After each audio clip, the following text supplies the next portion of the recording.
John on here with you. It's a Thursday, March 27, 2025. How's everybody doing out there today? I know Alec Nav is going to be joining me here in a moment. And by the time I flip, they were already going through the anthems, so might as well go ahead and take a few extra minutes here, go through the lineup and everything else that goes across the board. So for the visiting Tigers, as they will head to Dodger Stadium, managed by A.J. Hinch, it's Sandy Ibanez, third base, Gleyber Torres at second, Riley Green in left. Spencer Torkelson's going to be the DH. Manuel Margot is in right field. Cole Keith at first. Javier Baez at short. Jake Rogers at catcher. Ryan Kreidler will be in center field. Let me get Alec Nava in here. And for the Los Angeles Dodgers, because of the series at the Tokyo Dome, they are already 2-0 because they got both of those games against the Cubs. They are managed by Dave Roberts. They won the World Series last year, 98-64. The Detroit Tigers were 86-76. Shohei Ohtani at DH, Mookie Betts at short, Teoscar Hernandez in right, Freddie Freeman at first. Tommy Edman will bat fifth. He plays center field. Will Smith will do the catching duties, and then Max Muncy third, Miguel Rojas second, and Andy Pajes will round out the order in left field. Alec, I really appreciate you joining me for this one. I know we kind of had this one circled on the calendar for a little bit. I've been marred with some extra duties. I know you've been covering the NCAA tournament, but why not? Let's cover some baseball here. Why not indeed? Why not indeed? Opening day doesn't get any better than this. Glad to have you, John. Thanks for joining in, everybody. Well, in for an exciting day for what is supposed to be a busy day all around on sports. You got the Frozen Four tournament that just started. You got March Madness in the Sweet 16. And you have MLB Opening Day. A lot of team seasons have started. We also saw the return of Joe Buck in the MLB. Glad to have him back calling MLB games. Yeah. And then you have this, with the Dodgers hoisting their banner, with Jack Flaherty part of the Tigers roster once again. You figured that he may be joining the Dodgers briefly before going back to his dugout. I would expect the same thing. I would imagine the same thing again. I know I caught a little bit of the morning highlights at times there for the series at the Tokyo Dome for the Cubs and the Dodgers, but that was quite a sight. And I did see one of the Shohei Ohtani bats. So, of course, you knew, Alec, that he was going to go yard and make all of the crowd go absolutely crazy. But whatever it was with the shoulder last year that we saw in the World Series, it looks like Shohei Ohtani is going to be completely healthy now. And he's going to start to pitch this year. We'll see how much he actually does, but he'll be the DH today. I understand that decision because for him being the DH, you got to have him ramp up back up to speed in order to get him back fully healthy as a pitcher. Right now, he's not there yet, but he may be soon. So here's another thing that we can talk about for all the Dodgers moves. Alec, this is another low-key, really good one. I wouldn't say low-key if it wasn't any other roster other than the Dodgers. Blake Snell, I know he only started 20 games last year, but before that, when he was with the San Francisco Giants over his last 15, 16 starts, I mean, he was darn near unhittable. He's got a good four-seam curve changeup slider. I think Blake Snell's going to have a good outing today. Two aces against one another. Of course, that is the ideal matchup that you want between Skubal and Snell. Both of them are lefties, and they have thrived over the points of their careers. Snell's story is rather different. He had a slow start heading in the first half of last season with the Giants, but in the second half, he did have a bounce back when he recorded that no-hitter for San Francisco. It was a short tenure, just 1 year. The expectation was that he would stay around a little longer, but that was not meant to be. He got a lucrative contract, and why wouldn't he? Because he's taking the best offer available, and it's the best offer that was put up on the free agency market. Of course, the Dodgers would step in to give him that lucrative contract. I know we're going to talk about Tarik Skubal in a second, but part of that point that you just mentioned alongside Jack Flaherty, who's going to be getting his World Series ring and then going to the other side of the Tigers, was they got Jack Flaherty at the deadline in exchange for Trey Sweeney and another prospect there in Detroit. Trey's not going to be playing today, but it was essentially a rental that went back to the Tigers. And then on the other end for the starter today, Tarik Skubal, the fourth reigning Cy Young with the season debut against the defending World Series champ. The last time was Jack McDowell, 94 for the White Sox against Toronto. But for Tarik Skubal, he won the pitching Triple Crown. He's one of the very best that we have in the entire league. And honestly, I'll go through the Tigers' schedule once we get a little bit of a break when we get through some of the coverage.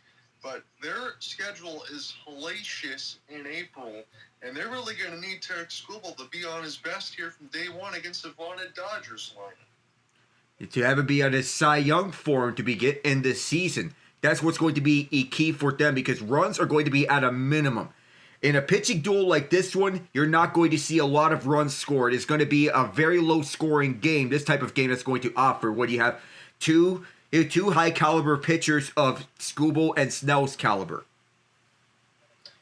So when you look at the lineup portion of Detroit, you will notice that there are some changes, and maybe not to some of the fans' surprise, maybe not as much as they would have wanted to as far as some moves in the offseason. Javier Baez is back. Again, he's still under contract tenure for a couple more years before that big number comes off the books. He played 80 games. He had just a 184 average. Jake Rogers will be on the bottom, and then Ryan Kreidler in center field.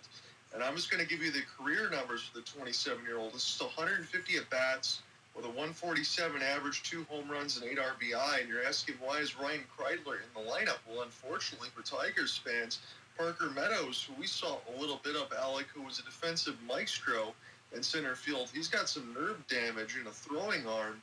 And I don't think Parker Meadows is going to be back anytime soon. And that's unfortunate for the Tigers because if you remember a couple of years ago, they tried to get Austin Meadows, his older brother, in exchange for Isaac Paredes. He got injured, and now the younger brother, Parker, is hurt. And it's a bummer all around because you would need Meadows' services on the defensive side. His arm is not at 100%, so they're going to have him rest for at least 4 weeks at the minimum before he can come back. Not only that on the side of Kreidler and Meadows, but also no Matt Vierling because he is dealing with a shoulder injury, so he'll be out for at least this game, but he should be back sooner. So with Vierling is a lesser deal, but Meadows, his presence will be missed a lot. Yes, it will, because Tigers, again, most notably, remember that less than 1% chance they had of making the postseason.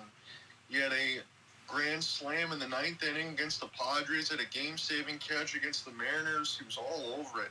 And you look at the portion of this Tigers lineup against Spencer Torkelson, I'm not saying last tour of duty for him, because he's still got a long ways to go with the team, but they're going to have to decide if they want to pay him. They're going to want big years from Spencer Torkelson, a big year from Casey Mize on the mound.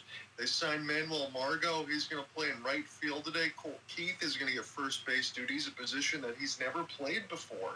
That's where Spencer Torkelson was at. And then Gleyber Torres, I do want to mention this before we get into the Dodgers part of it, Alec.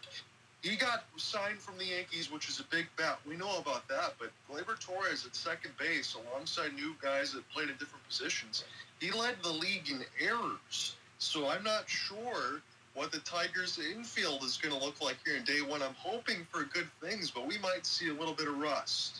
Well, we want to shake that rust off to get back onto track here in the beginning of the season. You know, it's a new lineup, so there's going to be a time taken for this lineup to be acclimated fully and integrated. Of course, you have the missing pieces in Meadows and Vierling, but you want to have their main guys to get acclimated and comfortable on this new season. That being Riley Green, Kerry Carpenter, and Colt Keith being the main centerpieces. Spencer Torkelson, if you count him, but he's not at first base right now. He's a DH. Then you have Gleyber Torres on the second base side. How is he going to fare on this Tigers lineup? He was excellent as the leadoff hitter for the Yankees in his time spent there. How is he going to carry over to Detroit is anyone's guess. There's going to be a lot to wonder. Again, a lot of fanfare there for Freddie Freeman. You're talking about some of the cancer stuff in the last year to the World Series MVP. And I mean this in the best way possible, Alec. When we watched it and covered throughout the World Series, Freddie Freeman was an absolute maniac at the plate. And then it just gave you some of the greatest moments you ever seen, including Game 1 of the World Series when he ended up taking home MVP anyway, and the Dodgers won it all.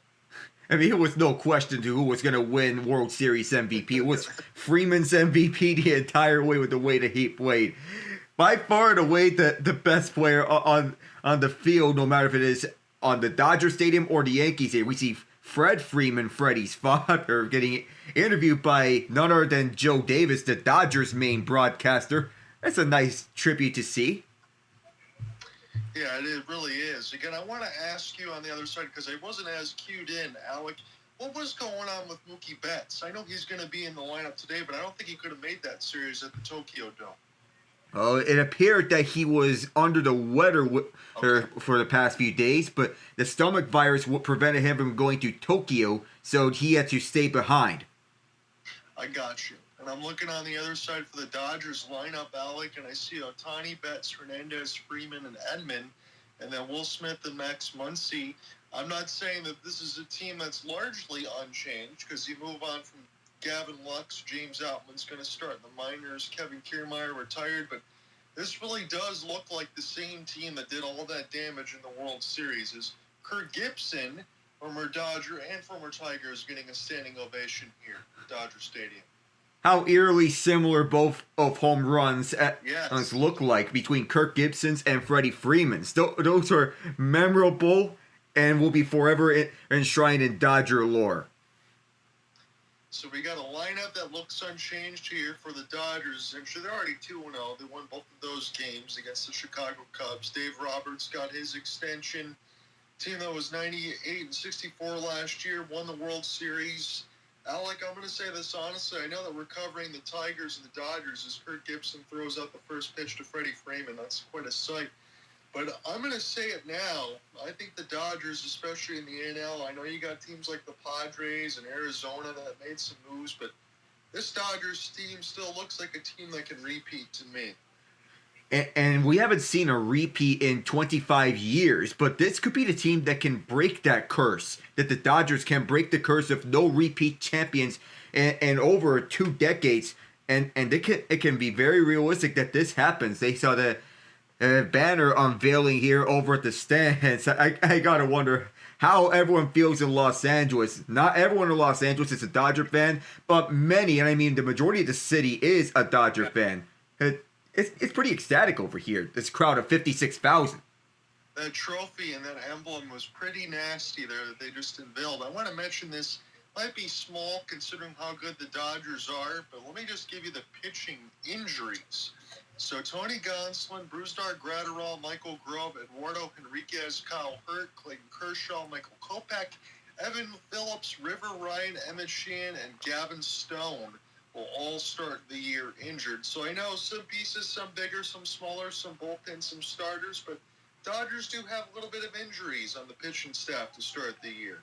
I mean, this has been a trend over the last few years with the Dodgers having pitching injuries. They bared through it in the last postseason, and they weathered the storm with all those injuries. They were down to a 3-man rotation at the starting pitching staff between Yoshinobu Yamamoto, Jack Flaherty, and Walker Buehler. Yamamoto was the de facto ace of that ragtag group, but now that it's relatively healthy, most of this pitching staff, he doesn't need to be the ace, but he can be one on any given day. That's how good this pitching staff is. Plus, you have Ohtani, who is just a few months away from getting back to pitching. That's how scary this pitching core is. And when it's at full health, watch out. And Alec, and I know you were going to say this anyway, but you left it out for me, so I'll just try to tee this one out of the park. Roy Sasaki at some point is going to be making his debut, and he's supposed to be an absolute young stud. I mean, he did get his MLB debut in the second game of the Tokyo series, and even though he had his bumps and bruises, he was otherwise outstanding in his MLB debut in Game 2 of the Tokyo series. Even though it was a relatively short outing, he's going to be a beast. Yeah, and again, you'll see that as far as even Tarik, Skubal, and Blake Snell. I know they're going to need Skubal to go pretty long there for the Tigers, but in the opening few weeks, as we get to the first few starts, we're not going to see these pitchers start to round in until May, time like that. So the first few starts, you expect them to be shorter than usual. And again, we talk about it on the other side of the pond in between the Dodgers and the Angels as far as LA teams. I don't imagine the Angels season got off to such a great start when they lost 8-1 to the White Sox. Oh my goodness. Who expected this? I mean, the White Sox, they did cut payroll after that historically bad season last year, but nobody imagined this happening to start off the year. An 8-1 loss to the White Sox. while the White Sox do have a better prospect pool, the Angels, the more that is said about them, it's just not a good sight. Yeah, we'll have to see, Alec. Again, they brought in Jorge Soler, a couple other pieces to try to bolt everything. You got Mike Trout now in right field. I know Trout's got a lot of money. We talk about him all the time. When you have to talk about the Angels, that one goes hand in hand. We'll see the way it goes. But if the White Sox get on a run against the Angels, it could be a long season. I know we still got another 161 more of those for Anaheim, but that is not a good start. No, it's not. But then you have the Astros who say, we're still here, we never left. They begin with a 3-1 win over the Mets. The Guardians get a 7-4 win over the Royals in 10. The Giants 6-4 over the Reds. So you have the Red Sox make a statement on the Rangers. We are here. Yeah, and the Rangers, they want to have a bounce back. Again, you pick up on the other side for the Red Sox, Alex Bregman. That's going to be a big one for them. I know he's getting older, but at least for now, this season, you would expect big things for him. And then Christian Walker as a new member of the Astros. Some big pieces going to new places. Yeah, the Astros could not land Nolan Arenado because of Arenado's no trade clause, so he blocked the trade there. The backup plan being Walker. So the third base questions arise nonetheless because of who is going to start over at third base. They have Isaac Paredes at that spot. Well, not too bad. So, Alec, you can lead off and close if you want, or I can take the first, whatever you want to do. Let's get into this thing. All right. I guess I'm going to lead off then. So let's just start things off. First pitch for Blake Snell in his Dodger debut, and Andy Ibanez bats it into the direction of Max Muncy, who took it over towards his chest. So right out of line drive there, no problem for Muncy. It'll probably be 5-6 seconds ahead of me as we're watching this one on ESPN. That's where we are today. Again, I'll mention this when we get to the next part of the inning as far as the Tigers' schedule, but I think it would behoove them, Alec, to try to score as many runs early as they can. Again, we can say that about both of these teams against Snell and Tarik Skubal, as Gleyber Torres going to get set in his first at-bat in a uniform. Went from the Bronx over to Motown. So now in his first at-bat as a Tiger, he swings up high, missed it. Fastball that time for Snell. Not too bad. 95 with a little bit of heat up top. He does bring on the heat wherever he goes. Tampa, that's back-to-back times that Torres swung and missed. And of course, Snell is bringing on the heat between Tampa, San Diego, San Francisco, and now the City of Angels. The 0-2 now. And that is ruled a ball. That was close. Man, that looked like a perfect pitch for a strikeout, but Gleyber Torres still alive here at 1-2. I mean, that was a 50-50 ball, all things considered. We'll see if this one is delivered. That wasn't even a 50-50 ball. That was low. It's 2-2. So a little bit of curveball there for Snell. Again, he features everything in the bag of tricks as you sit at a 2-2 count. He does bring the arsenal of everything, no matter where it is. And Torres, he fouls this one left, so he saves himself at the plate. Able to stay a little tied up there, but again, four-seam curve change, slider to 96 to 81 in terms of the velocity. The changeup is more bottom right, slider's more bottom left, and the curve he will throw anywhere for a strike. Los Angeles, California, second most populated city in the United States, right behind New York City. This is where Snell is at right now at Dodger Stadium. And, a slip up from Torres, and that's going to be an easy out here, so it's 2 up and 2 away. And he's trying to get a piece of that breaking ball, and he swung himself into the mound as he goes back through the dugout, so hopefully Gleyber Torres is okay. Yeah, hopefully there's nothing wrong there. He did take a chance at that ball, and he did slip up and fall down, and that really, he caught the umpire by surprise at home. He didn't expect Torres to slip up. This ball wide to the right for Riley Green, who was one of the top batters on the Tigers last year, begins with a 1-0 count. Yes, he is out like a first-time All-Star, 24 home runs and 74 RBI. Swing and a miss, 262 batting average for Riley Green. You would imagine that the Tigers would build on last year to have higher expectations for this year. We don't know what the Guardians are about because of all this sell-offs and buy-ins. Ball 2, a slider went downstairs. Yeah, I think, Alec, at this point, I know we're just beginning this season, a lot of opening day for a lot of other teams, but it looks to be a 4-team race in the AL Central. Yeah, the Twins are getting fully healthy now, and Green, he fouls this one on a sky ball behind, 2-2. And because of that, some fans are wondering why the Tigers didn't make a whole bunch of moves. They're still electing to cut payroll, waiting for Javier Baez to exit. Guess he wanted the contract to run out. Green, fly ball to left field, it's fouled, so it remains 2-2. Snell with one more chance to put Green away. He's the only pitcher in the MLB with a 40% whiff rate on 3 different pitches, a curveball, changeup, and slider, all at least 45%. Oh, a low drive, and Green's going to try to run for it, but he's put away. And it's 1-2, 3 and out. That was a great stat line that you just read and across for ESPN, and perfect timing, too, because he went fishing on that curveball. Not even close. That wasn't even close to being swung at. In fact, why swing on a ball that was going downstairs anyway? You could have a better chance just staying put and not even motioning. But I think that pitch may have caught Green by surprise, and he went fishing on that ball. Not even close at all.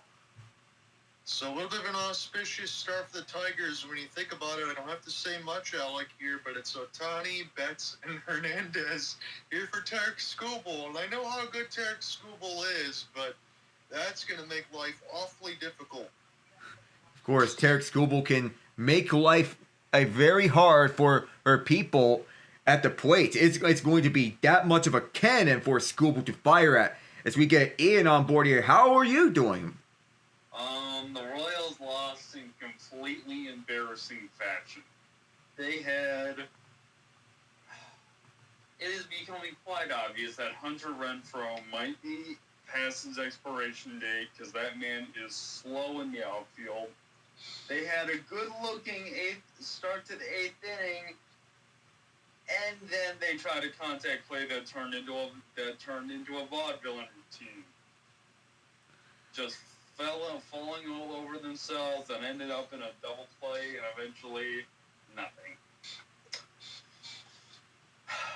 Look, it's one game, but when you see the same problems year after year after year, for instance, the bullpen, outside of 3 guys, the bullpen is terrible. They will give up runs, which means the lead can't even be a 1 or 2. It has to be by 3 or 4 for you to be safe. And it's one game. That's what I keep telling myself. It is one game.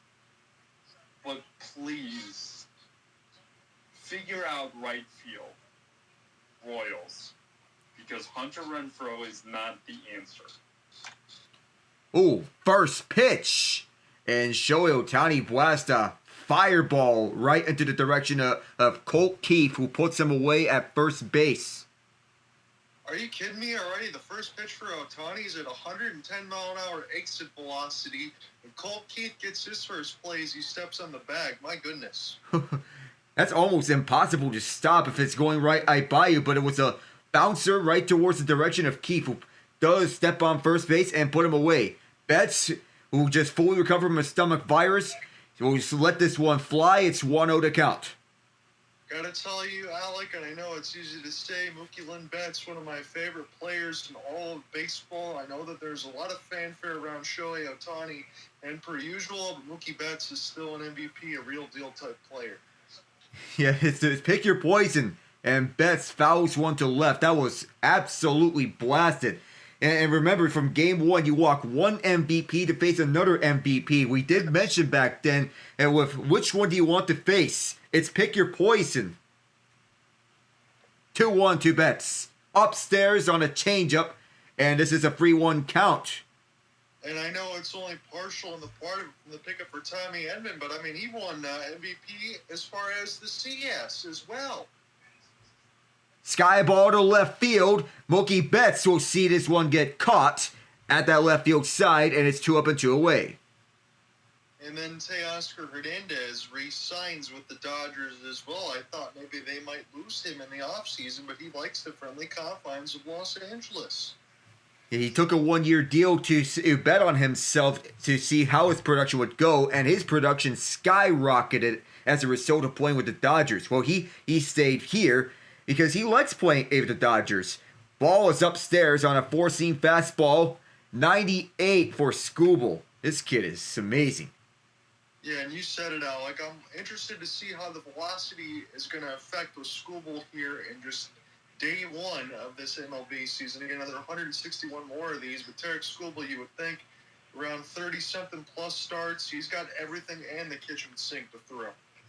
1-1 to Teoscar, and this is a low bouncer. It's going to be picked up, and he's going to be put away. So 1-2 free and out, just as we expected. Runs are going to be earned, not given here. No hits at all. And I like how on that one, Tarik Skubal stepped on the bag without the ball and then just waited for Colt Keith to give him a tap.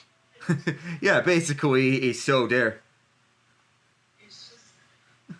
Oh, good work for these pitchers here. Ian, you feel free to give us your thoughts. I know I'll go across the NHL scoreboard. Honestly, I feel a bit rusty because it's been a while since I covered any of that.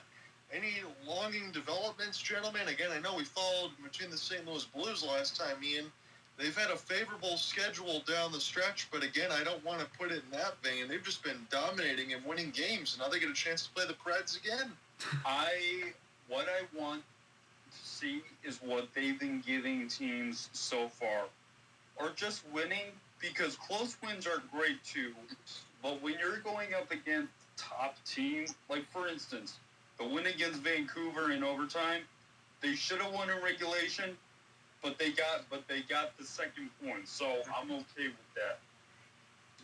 Blasting the Montreal Canadiens 6-1, that is what I want to see out of them. And for the Preds, tonight, just win. Just win and hope that Alex Ovechkin gets a hat trick against the Minnesota Wild, tie it up with them, and then leapfrog them to take the first wild card spot. You want to hear a stat? Do your jobs tonight. Yeah, you want to hear a stat? The Blues are 13-2-2 since the Four Nations break. That's how amazing they've been ever since. It's crazy. And this is after losing Colton Parayko, by the way. Well, not after, but close enough. No, you said it all, Ian. I know we talked about that a little bit. Alec and I joined in Alec as far as Dallas and Colorado.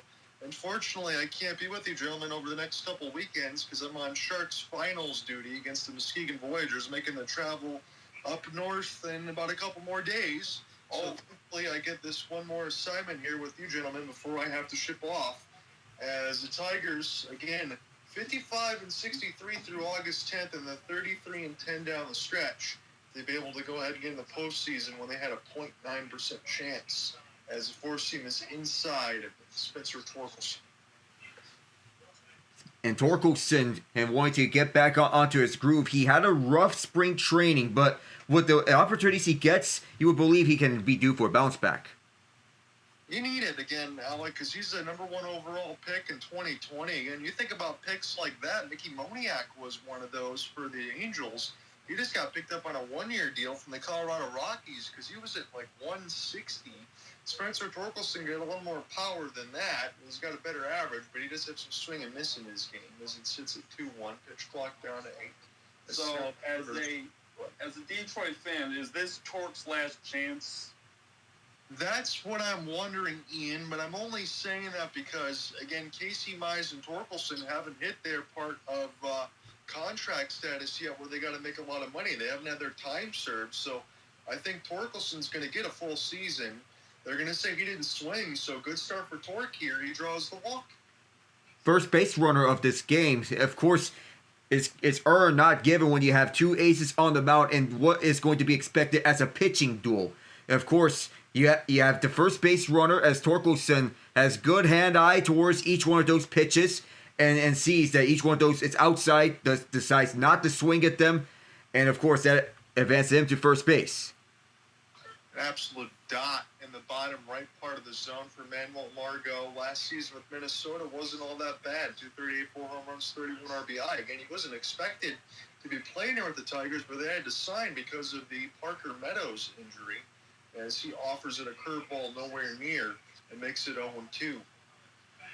Injury insurance is always a good thing for a team that's dealing with injuries at the start of the year. With Manuel Margot on the plate, he's going to provide some form of substitute or injury insurance to a team that's missing Matt Vierling for tonight.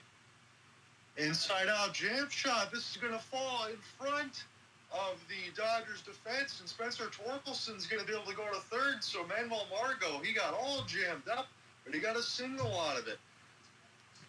That sends Torkelson onto third on a long run, but a good contact by Margot. We talk about how the Tigers are going to do without Parker Meadows and Matt Vierling. Well, here's the answer on the first contact. If Margot going towards the right field line on this line drive, Torkelson dives in the case that this throw was going towards third base, but it was cut off just before that. I don't want to be hyperbolic here as part of a Tigers fan. I'll try to be neutral as I can on the broadcast. This is a big, big at-bat here for Colt Keith early. Again, he's one of the Tigers' young studs as far as future prospects in batting. So see what he can do, because you got Javier Baez, Jake Rogers, and Ryan Kreidler behind you. That is not a lot of protection. So we'll see if Colt Keith can come through. It's 0-1. Yeah, after Colt Keith, it's fair to wonder how much protection is there going to be for the Tigers, because if those injuries for Meadows and Vierling are going to loom large at the bottom of the order, it's not ideal that you have Keith batting sixth this early in the season. No, because again, Jace Young, who was one of those guys that we saw last year, he was batting 140 in spring training this year, and the only reason why he's not up is because he just had a miserable spring training, got sent down to Toledo. This one way outside on a curveball, make it 1-2. Learning curves are normal in baseball. When you hit 140 in spring training, that means normally that you need to take more time as a young prospect. Take that time to develop in the AAA league, and then once you're ready, you're going to get your number called up. 1-2 pitch. This is a curveball, swinging bunt, and the Tigers, it's bad base running there for Torkelson. He's going to get tagged out. Oh, Torkelson was trapped in a rock and a hard place. Nowhere for him to run. As soon as that ball was placed towards the home plate side, he had nowhere to go. He thought about going home, but Will Smith was there to pick that up as it was right there in front of him. Absolutely nowhere for him to go. His home plate was locked, closed, and padlocked all at the same time. Yeah, I don't want to be too critical, gentlemen, here. Again, it's just night one. A lot of the stuff that Ian had mentioned once with his team, but we talk about Torkelson, maybe his chances get minimized. AJ Hintz not going to like that, considering where they are, because you had runners at first and third. Essentially, what I'm saying now, is you have to at least get one of these runs home. Yeah, at the very least. Otherwise, you'd be looking at a situation where you're not sure where to go. Javier Baez takes a grand cut. Again, we know about the strikeouts in his game. All those numbers when he won a World Series with the Chicago Cubs. Never a high batting average. He did have a lethal glove. Now he doesn't bring the glove as much anymore. This is still a guy that has track record previous, but not with the Tigers. This is a jam shot. They're only going to be able to get the out at first. That would have been enough to score a run if Spencer Torkelson didn't get tagged out, but it's second and third now with 2 outs, and that's going to leave it up to Jake Rogers. Well, at least he had the right idea to at least sacrifice himself to move the runners from first and second to second and third. Well, Baez, he wanted to get that one for at least one more run to get it at least more, but nothing more came out of that. Baez, in essence, he sacrificed himself to move the runners. See what Jake Rogers can do here, and they're going to check swing on Jake. He did not offer. It's 1-0 on a curveball. There was a chance for a double play, but a little fake out for the runner headed to third base is to avoid that double play, and it's only such a single play. So waiting on the 1-0 is Jake. Fastball up top, does not offer, make it 2-0. Again, Ryan Kreidler, profile that alongside Alec Freud, jumped on the air, just 150 at-bats for the 27-year-old.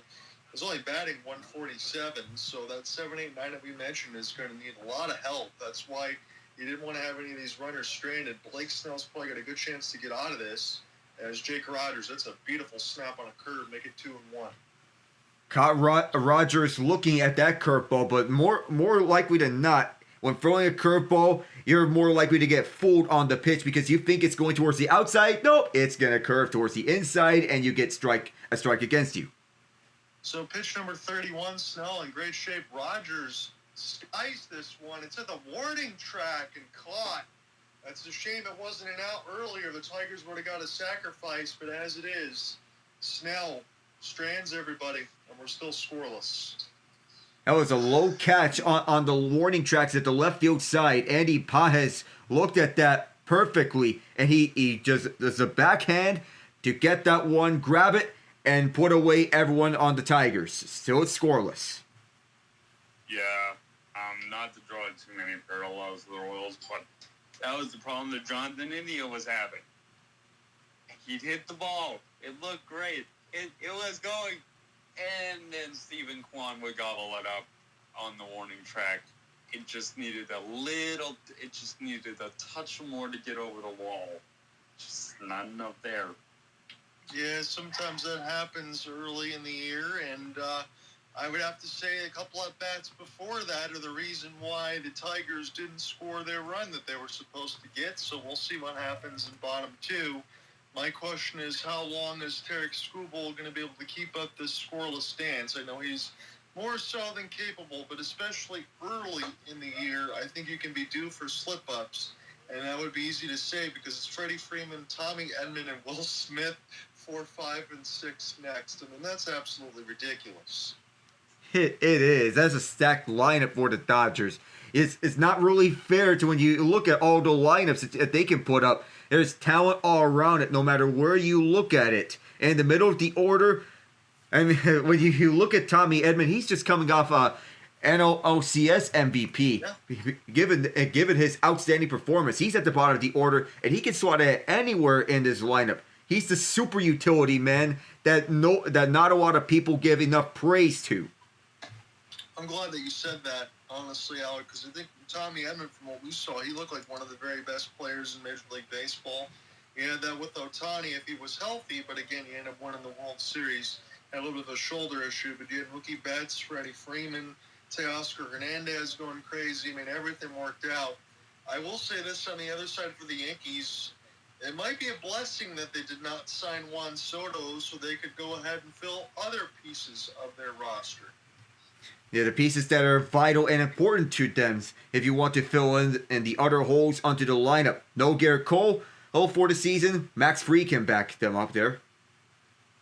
Here is a ball toward left center field, and Riley Green on the first pitch for Freddie Freeman. Hit it very hard, but it was a warning track ball against Tarik Skubal.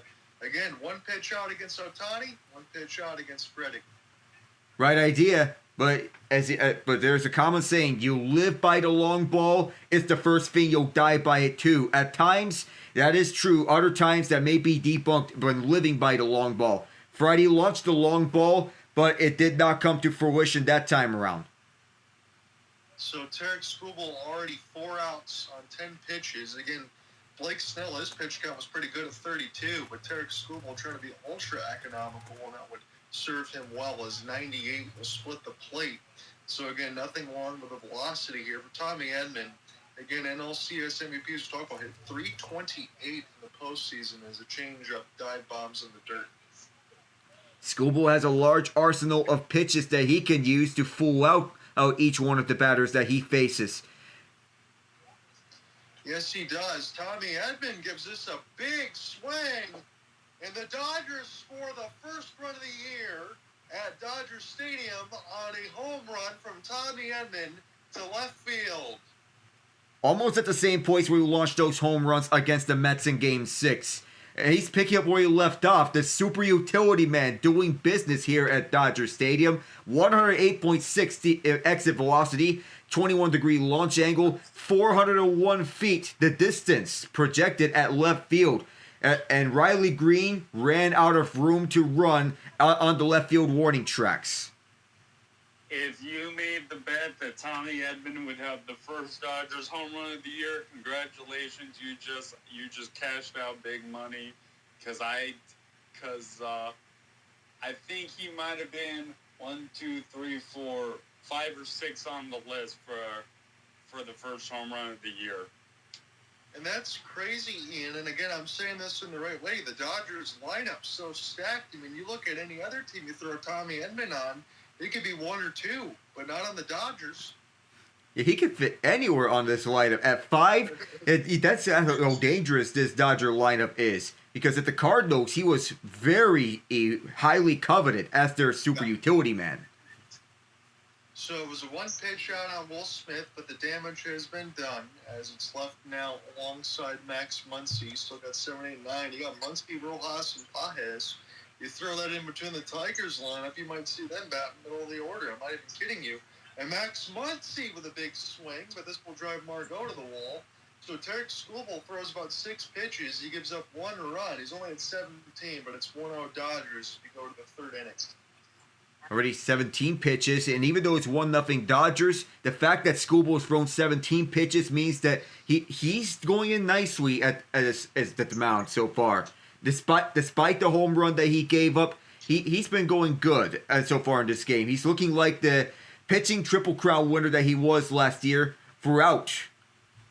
Yeah, and I think he has to be that way, Alec. And we talked about it in the opening portions of the season that pitchers, you're only probably going to go 6 innings, and then you go to the bullpen. I'm going to go ahead and throw this out. I think Tarik Skubal, if he can keep economical as he is, he's probably got to at least go 7, because this is the Dodgers lineup. Again, we talk about the bottom of the order here for the Tigers. I don't want to beat that one to the ground, but there's going to be a limited number of runs scored, so Tarik Skubal's going to have his A game early. I mean, he did have his A game in Game 1 against the Astros in the AL wild card. Who would have thought that the Tigers would come out that series in a sweep? Well, I know that not a lot of people expected that, but the Tigers are known for a lot of chaos last season. But against the Dodgers, I know it's a different giant, but the Tigers, they can manage to do magical things at times. A lot of times last season, they've been on lots of magic. Of course, they relied on that to cause a lot of chaos on that 33-13 run to close out the season. And then they came in with a lot of momentum against the Astros, which paid dividends with their pitching, and with their pitching matches being at an advantage. Game 2, bullpen game, that worked against the high-powered bats of Altuve, Jordan, and Bregman. I want to mention this really quick before you take the play-by-play in the 3rd. So for the Tigers, this is how they open the year through April. I'll give you the big highlights. So the Dodgers, you got at Seattle T-Mobile, who's got a really good pitching staff. You got the Yankees at home, Minnesota, Milwaukee, Kansas City, San Diego, and Baltimore, and then they close out April with Houston. It really doesn't get that much more difficult for the Tigers here, so if they can be around 500 to the month of April, I would think good things for them this year. That's where I would put them as well. You got Teoscar Hernandez, who gets the mic from the MLB on ESPN and cast. As the MLB on ESPN is on its farewell tour this year, the contract has not been renewed. Between the talks, and here is a swing and a drive to left field down. And right in front of that, it is Andy Pajes to throw this to second. It gets bobbled, but there's a runner at first base for the Tigers. They'll take it for Ryan Kreidler. Again, the 27-year-old does not have a lot of Major League experience, but hopefully Cole Keith, Javier Baez, Spencer Torkelson, Jake Rogers can learn by example, because Kreidler's getting his opportunity here. In his first at bat of the year, he stepped up. In the absence of Vierling and Meadows, you need the next man up mentality to fill in. We're back at the top of the order of Andy Ibanez leading off. And Ibanez, wow, that was inside. They called a strike when it really should have been a ball. That's a tough call against Andy Ibanez. Again, Ibanez at the top of the order now because he absolutely eats up lefties. So see what he can do. He had the postseason of his life in that series against the Astros and carried on a momentum over to the Cleveland series. Ibanez, little bouncer. This will not be a double play, and Ibanez will be out at first. That moves Kreidler to second. I will say this, Alec. Early, a couple of these little jam shots just enough to not force the double play for the Tigers. Tigers probably already could have hit in 2 of these already. At the very least. That's some nice shoes that Teoscar has. He got a blue with a red shade at the front, the blue at the back. Nice to see some multicolored shoes around here during game day. Yeah, the shoe and the sock game there for Teoscar Hernandez alongside the cleat looks pretty much 10 out of 10 to me. Of course it is. I would agree with you there. So, ball 1, this went downstairs for Gleyber Torres in his second at-bat as a Tiger. Departed from the Bronx, arrived at Motown, signing his new contract with the Tigers. And the second one is a swing and a miss at bottom right side on the changeup. I don't know if we're going to get it now and between the start of the year on the road to the Dodgers or Seattle, but I really want to see a Gleyber bomb. A long ball, let's say, towards right field, left field, center field. It's your call. And this is downstairs. Another curveball.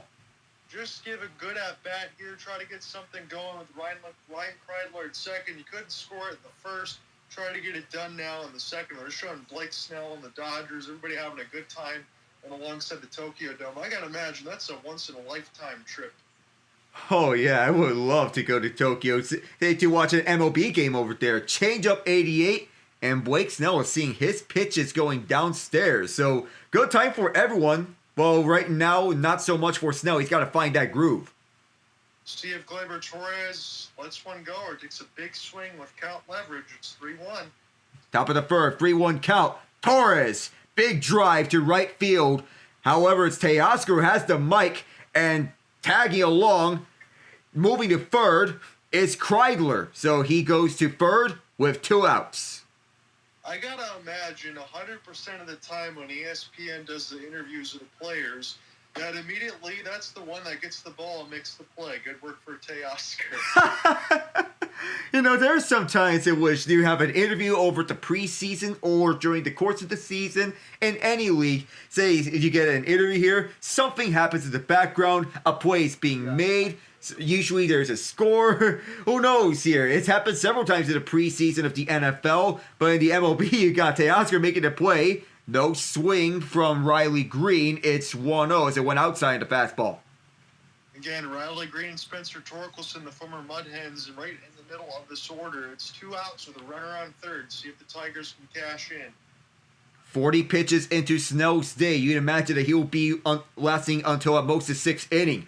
Big swing, and Riley Green's going to pop this one up towards the shallow left field side, and it's out. And Teoscar heads towards the dugout, ready to take the mic off. It's still a 1-0 Dodger lead despite the Tigers getting 2 hits. Oh, go ahead, Ian. So, okay, by all accounts, I should be rooting for the Dodgers today because we are in the same division. But I'm going to extend my hand. And John, if you wish to do the hand clasp from Predator, if you've seen the movie, you know what I'm talking about. If you wish to do that, where either one of us, both of us, or neither of us makes it, I extend my hand to you. You know what? I hope one of us wins today, and I know exactly what you're saying as far as in terms of division. I won't worry about it so much early because I do think the Kansas City Royals are going to be fine. And I don't want to say this unbegrudgingly against my own team, but Alec and I already profiled them. Between Vierling and Meadows, those are not small losses, and they didn't do a lot to add in the offseason.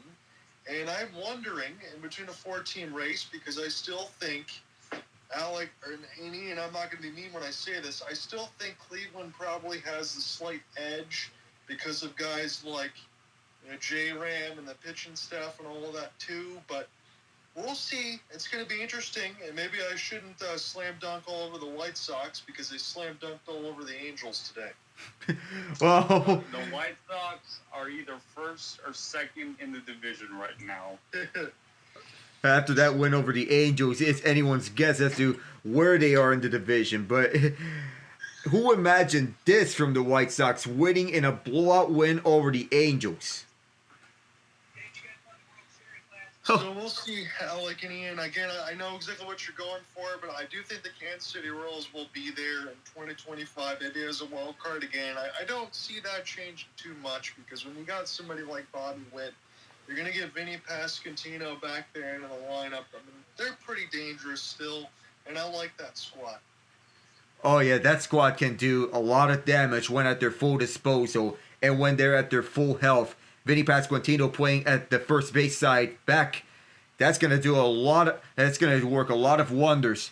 As we're back here at Los Angeles, here's Skubal delivering nice curve at the top left. It is 1-0, 0-1 the count I meant. My goodness, no worry about the placement here for Tarik Skubal. Ground ball to third. Rojas is going to be tossed out. He switched numbers out of deference to Roki Sasaki, going from 11 to 72. So I know it's just one run, as Alec mentioned, but at 7 outs for Tarik Skubal, he's thrown just 19 pitches. And while the Tigers are still down by 1, Skubal is having himself a day so far. We're not even at the third mark of this game. No swing from Pages. He'll take it upstairs on the fastball to make it 1-0 on his first at-bat. So I know I wondered a little bit for Pages as he swings and misses there, make it 1-1. As far as, like why he wasn't being played in the postseason a lot, but 116 games, he had 248, 23 years old. He's got 46 RBI, 13 home runs. He's got some good numbers. They check the swing, and they say he just reached across to make it a 1-2 count. He does have some solid numbers. He was their top rookie last year. You expect he'll improve on the sophomore season and avoid that dreaded sophomore slump. And Skubal, this is a bouncer towards second. Torres will put away Pages, 2 up and 2 away. A little bit of a jam shot there as Shohei Ohtani will go through the order the first time. DH gets set to lead off. Try to get this done again. 310 last year.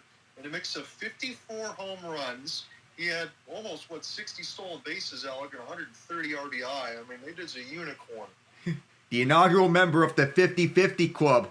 He takes strike 1, but it's rare to go for a 40-40 season, even rarer for a 50-50 season. And the impressive part is that he was recovering from Tommy John because of him not being able to pitch. Oh, that took a wild bounce. Thankfully for the Tigers, nobody is on base. I mean, for Ohtani, we can have the conversation. I know we never got to see Babe Ruth, but we can have the conversation with the greatest baseball player ever. Yeah, 134 runs, 197 hits, and each one of those, they said with the Dodgers, each one of those stats were all career highs on his end. 1-1 pitch from Skubal. Way upstairs, 99 on the fastball to make it 2-1. A little bit of a head fake for Ohtani as the 99 brushed him back. And again, anytime Ohtani's at the play, they get your phones out. Of course, he is a magical unicorn. Ohtani. Oh, that's got to be a nice foul ball towards the left side. Almost went over the fence. Well, it's 2-2 then. It's hard to believe for me as I look at this that Shohei Ohtani's already 30 years old. It's hard to imagine this. And with the contract he's got all that deferred money, of course, the Dodgers, there's sacrificing long-term future for the short-term future and the now. Ohtani, this gets by Torres, and he reaches first base. I'm not going to blame Gleyber Torres there. It's the second one. This time was a single, but the second ball hit for Ohtani. That was at 109 miles an hour as that got sandblasted through the second base infield. Not a lot of people can end up catching that or making a dive to stop that ball and make the play to get to first. When you see Ohtani hammering that ball on a fast grounder, chances are he's going to reach first, and that's going to swipe by the glove. Here's Mookie, first pitch. Oh, that's downstairs. Skubal went for the change up there. It is 1-0. My question, Alec, and I know you're going through the play-by-play, but Ohtani's not the biggest guy in the world. How does he generate such power? That's what I want to wonder as well. Here's the 1-0, and Mookie fouls back to even up the count at 1. Because when you look at somebody like Aaron Judge and you see all 6'8" of him like 260, 70 pounds, you totally understand that. But Ohtani's got such a special swing. I just don't know how he does it. Top 2 in extra base hits and steals in a season last year. First time since the Say Hey Kid. This one takes a wild bounce. Nobody's going to get it. It's going to reach the outfield. Oh my goodness. We have runners on the corners after a wild bounce off the mound. This one bounces off a Skubal, and I'm not going to throw Gleyber Torres under the bus here, but I think Alec's going to get my point. Gleyber Torres looked like he was swimming in quicksand. He had no idea what was happening with the ball. He just didn't look all that confident. Mookie Betts is going to be able to sit at first. I know it took a bounce, but that didn't look like competent infielding. Oh, no, that did not. Torres was fine, was going up for the middle. Nope, it takes a bounce off the center of the mound, so he has to change the bouncing direction. The Dodgers now in scoring position. Skubal's got to get this next one. He's up against Teoscar Hernandez, but there's no guarantee up against this high-powered Dodger batting order. It's the third man on the order, and Teoscar went after that one. He went golfing. And Alex said it right. It's not like you can walk Teoscar Hernandez because you got Freddie Freeman there with the bases loaded. Skubal's got to come through in a leverage situation. It's pick your poison here. No matter where you look at this, you either face Teoscar or you face Freddie. And Teoscar went for another one. It's 0-2. 98 miles an hour. Well, how do you do there from Tarik Skubal? He's out in front 0-2. We'll see if he gets him reaching on a curveball. Try to get Teoscar going outside the zone. Orange cleats. Not to mention about the Bengal Tiger that's missing from the logo. As you know, I want to bring that Bengal Tiger back onto the Tigers logo, not going to lie. The 0-2 on the way. And Teoscar struck out swinging. Went for the changeup. He's going to sit down. Dodgers still lead 1-0. It's Torque, Margot, and Keefe up next. So it wasn't the curveball that I thought it was, but he still got him reaching a little bit. I'm glad you mentioned that alongside the Bengal Tiger, because I was wondering what was going on as far as Comerica Park. And forgive myself for saying this, because I have to realize it again. I was born in 87. Comerica Park was made in 2000. Comerica Park's already 25 years old, if you can believe that. And supposedly the Tiger needed some decommissioning to fix that up, so it's just a big Comerica sign. I'm going to miss that big thing in center field. Yeah, I'm going to miss that too. I just got into baseball just 2 years ago. So seeing the big Tiger up at Comerica Park being taken down does make me kind of sad. That Bengal Tiger on the Tigers logo, I'm wondering where that's going to be at, because the logo with the Bengal Tiger on the Old English D is a classic. I'll say this honestly, if there is any sort of estate sale or an auction, I'm going to buy the big Tiger, I'm going to throw it in my room, and I'm going to put it next to the 2005 All-Star pennant that I have. That's a nice gesture. Now, in the meantime, going to the Frozen Four tourney, who had Boston University winning 8-3 over Ohio State? Ohio State impressed early, but BU went on to score 6 unanswered goals to close out the game, including a beauty from Cole Eiserman. Man, oh man, and Cole Eiserman was able to do some damage in the WJCs, and I'm glad that you mentioned that too, Alec, because I thought about it in the Big Ten. I didn't expect Ohio State to be as good as they are this year in battling alongside Michigan State and the like, but it sounds like they got beaten down pretty good. Yeah, 1 goal, 3 assists for Cole Hudson, one of the younger brothers of Lane Hudson, who's in the Calder Trophy running. But Lane's got to be happy that Cole is showing out on defense for the Terriers. Is there any, I know we can't project it, Alec, but if there's any chance that Montreal can move up and get both Lane and Cole, they need to do it. Perhaps. And who had Western Michigan going to overtime against Minnesota State on day 1 of the tournament? It's tied 1-1 there in overtime. I'll be rooting for the Broncos there a little bit selfishly. There's a lot of good teams in the Michigan side, and again, I didn't expect Western to be as good as they've been all year. Western at one point was ranked number 2 in the nation. That ball went downstairs with the 4th inning, but that's a shocker that we're going to overtime between Western Michigan and Minnesota State. Whew. So as we get set to go here, again, Spencer Torkelson in his first at-bat against Blake Snell, he drew the walk, but it was the base running error as he got tagged out from going from third to home that cost the Tigers a run. And right now, that's where we are, still sitting with a run, as Tommy Edmonds got the solo shot. Things got a little bit crazy in the infield alongside with Tarik Skubal, but he was able to get out of the jam and punch out Teoscar as Torkelson now waits on a 2-1. That's a gorgeous curveball. Make it 2-2.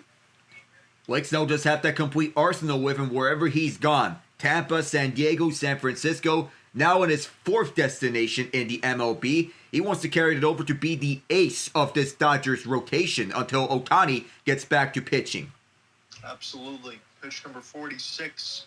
Fastball outside the zone. So, couple extended at-bats here. Alec for Torkelson. He's seen 13 pitches now in between two at-bats.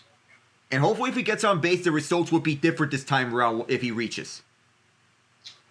Another walk for Spencer. So, indeed, Tigers fans will take that. Tigers, it's not like they haven't had some traffic on the base paths. We'll see what they can do with it. They were so close to reaching home plate, if not for that base running error from Torkelson.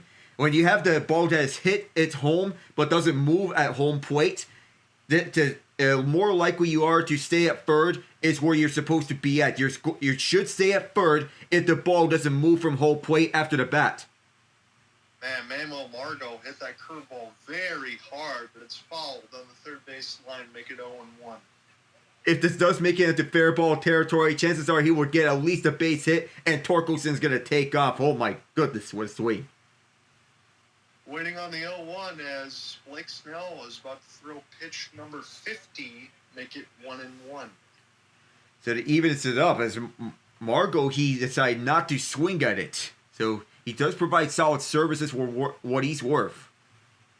Yeah, I really like the pickup there as far as the insurance, as you said, with Parker Meadows. I don't know how long he's going to be out.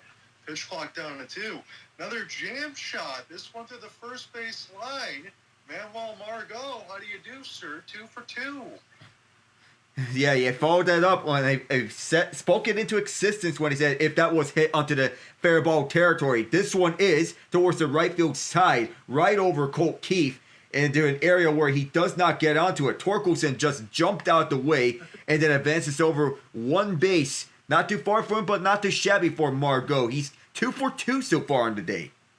Yeah, it almost hit Torkelson in the back of the foot. Thankfully it didn't. And now Colt Keith, again, you mentioned it in the first time, up to the second, had a leverage at bat. Now you got 2 on and nobody out. There's no excuse not to cash in here.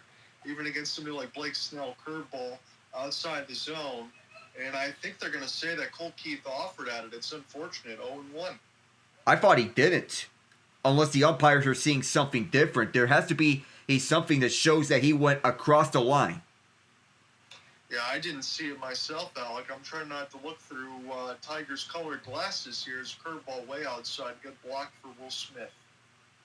A good block by Smith so as to prevent the runners on bases to running through because that block was needed so as to prevent it to be called as a pass ball.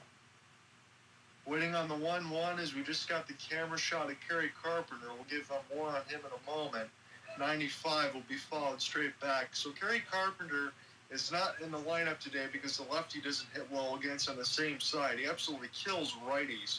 So it's not out of the realm of possibility that we will see Kerry Carpenter. We're just not going to see him right now as it's 1-2. Perhaps it's a pinch hitter, I would guess. That would be the leverage, and A.J. Hinch is not afraid to press those buttons. You saw him do it all throughout the postseason. This is 82. This one will not split the gap. It'll be caught in left field, and the runners will have to stay put. Well, it was a low drive onto the left field side. It was more towards the liner. It was a high liner, low flyer type of swing. Not too much ground to make up for it. Made towards the left side middle area. So middle left field, more like it. Everyone's held up. And Andy Paez made that one look easy. A little bit of an uppercut there, as Alec mentioned, is get a camera shot of A.J. Hinch. You know, whether or not you thought it was a good idea after everything that happened with the Astros to bring him here, Tigers will never let him go at this point. I can tell you that because he's made a lot of water into wine with this lineup. And Javier Baez, that is a miserable swing, but it will work as a sacrifice nonetheless. And we're at the same spot we were in the second inning now. Like this time, 2 ducks on the pond. Jake Rogers, the last hope in the top 4. So back-to-back times, Javi Baez sacrificed himself to move the runners. but that was not an ideal swing for Javi Baez. You would rather have to towards more contact towards a stronger part of the bat. That wasn't one of the strongest parts of the bat. No, you got 2 plate appearances, just 3 pitches long, and it's just feeble swings. And again, it's not me picking on Baez. That's the way it's been here for his Tigers tenure. He just looks lost, and any sort of adjustments that they try to make in spring training, it doesn't kick in. Javi Baez is who he is. As this is 87, this will miss outside, and the count now will move to 2-0. Yeah, Baez, he hasn't been exactly like his past form in this tenure with the Tigers. It's sad to see how much fall from grace he had. 3-0, and again, this does not surprise me here in the slightest. I know Ryan Kreidler does have a single in this game. Jake Rogers has some power, 10 home runs, but Ryan Kreidler, they're probably guessing that he's not going to do it again. If you're Jake, you're probably going to take here on a 3-0. Take your chances where it can get them. Oh, well, he didn't take a chance there, but he does take a strike. But he will have one more look.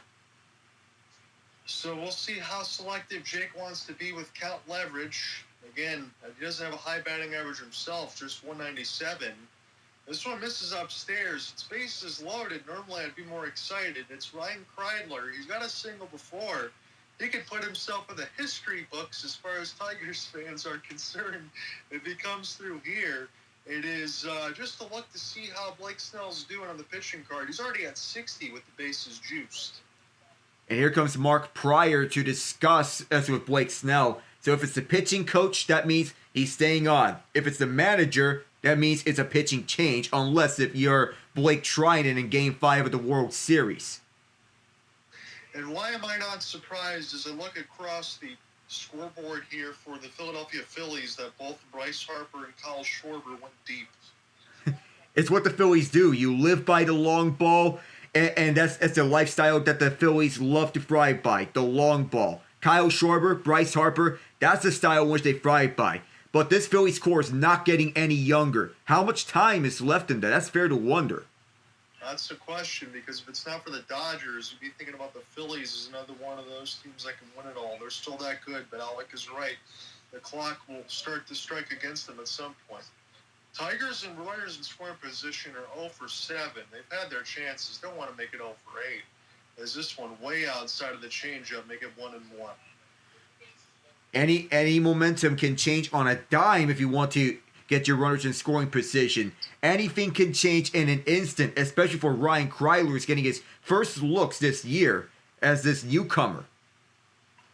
Big swing and a miss on a changeup, and again, as Alex said, just a little bit for Tarik Skubal, as good as he is, and the Tigers bullpen could get you a victory here in the first game for the Tigers. But it's top 4, 2 outs, 1-2 count, crowd to its feet. This one spiked in the dirt. Good block from Will Smith to make sure the runners stay where they are. Will Smith's coming off a down year last season. How he's going to answer back would be the case of if it's just a down year last year or if it's age catching up to him. And that's something to talk about between him and Wilson Contreras, two of the better hitting catchers that we have. This one gets away from Smith. The Tigers will take it. They score. Oh, just what I mentioned about Will Smith. Oh my goodness, the announcer jinx is real. I don't want to hear mention it, but it's tied up at 1 as this got away from Smith, trying to block that. Had the same idea as it was spiked to the dirt, but it just escapes him, hits his helmet. And Alec, you're not going to get any blame from me. I say thank you for that. The Tigers absolutely should have this scoreline considering. Now, can Kreidler come through? No. He swung at a ball. It would have been bases loaded again. The Tigers get a gift. It's 1-1.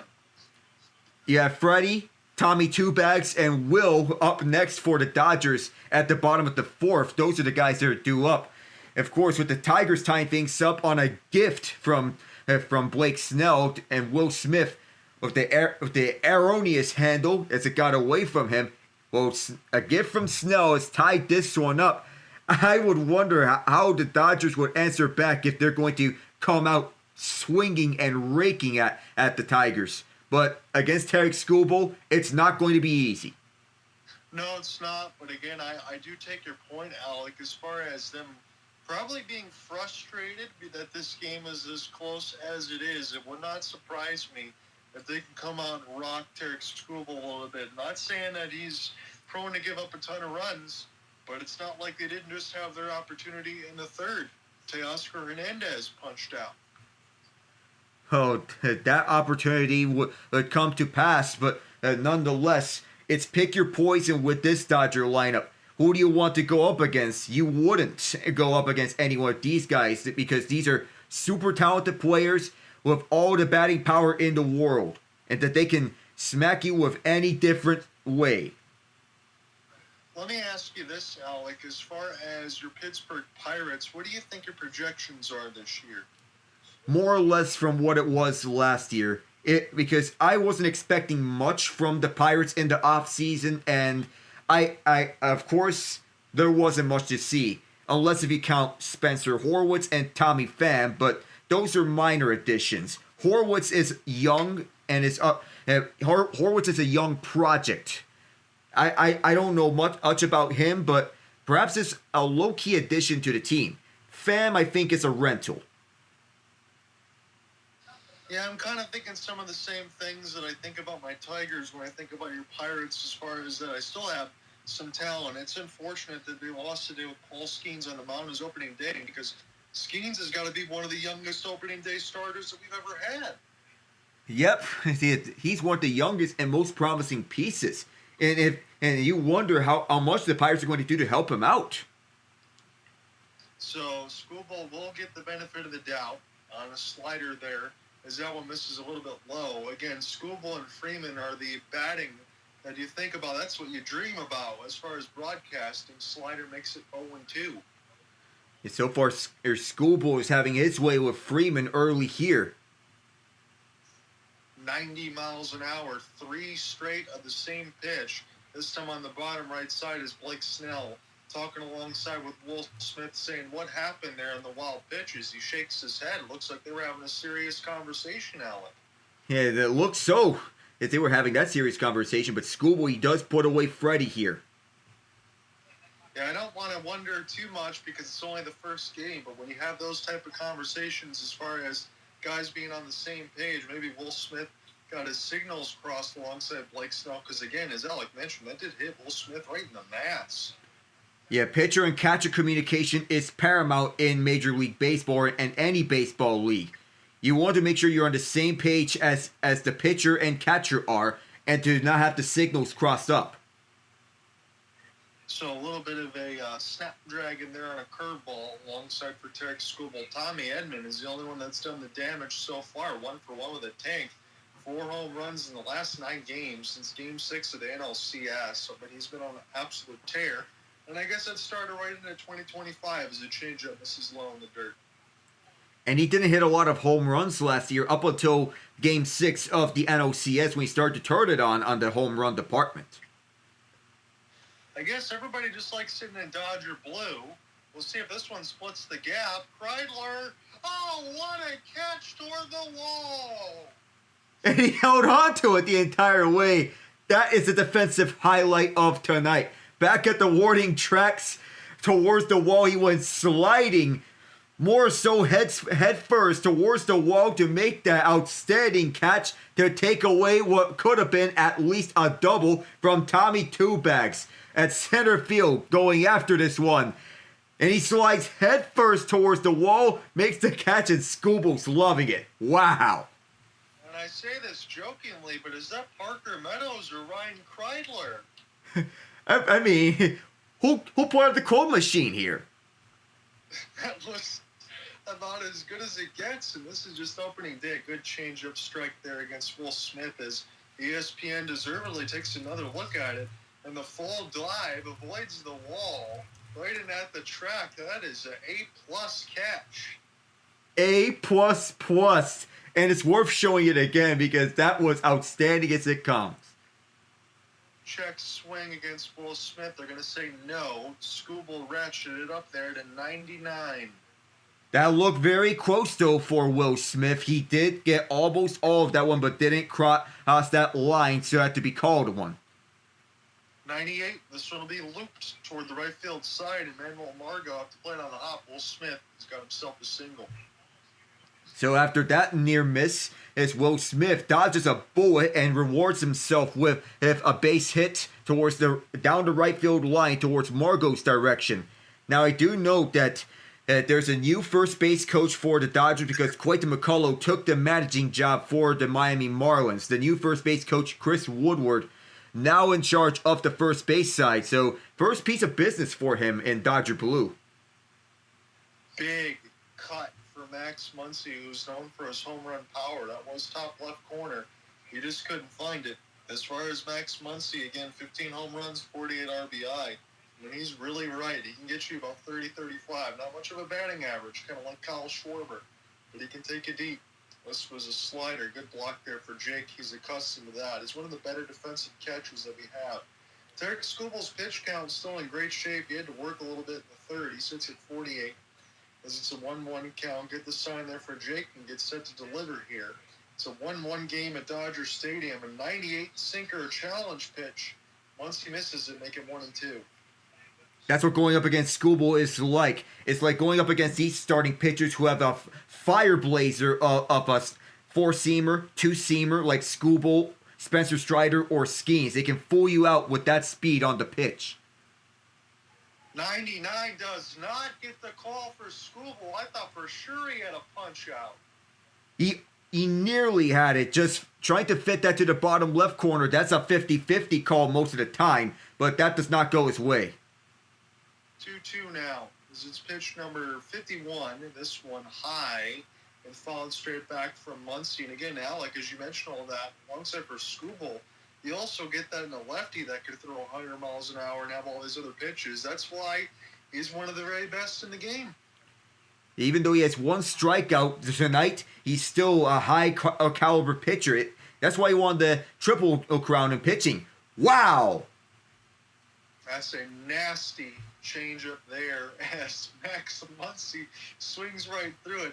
I do want to give full marks to the Dodgers. As good as their lineup is, that's the only reason why Tarik Skubal only has 2 strikeouts, because Alec and I mentioned he's got his A game right now. I know Tommy Edman took him deep, but he's been throwing some good pitches. But this Dodgers lineup is just really hard to deal with.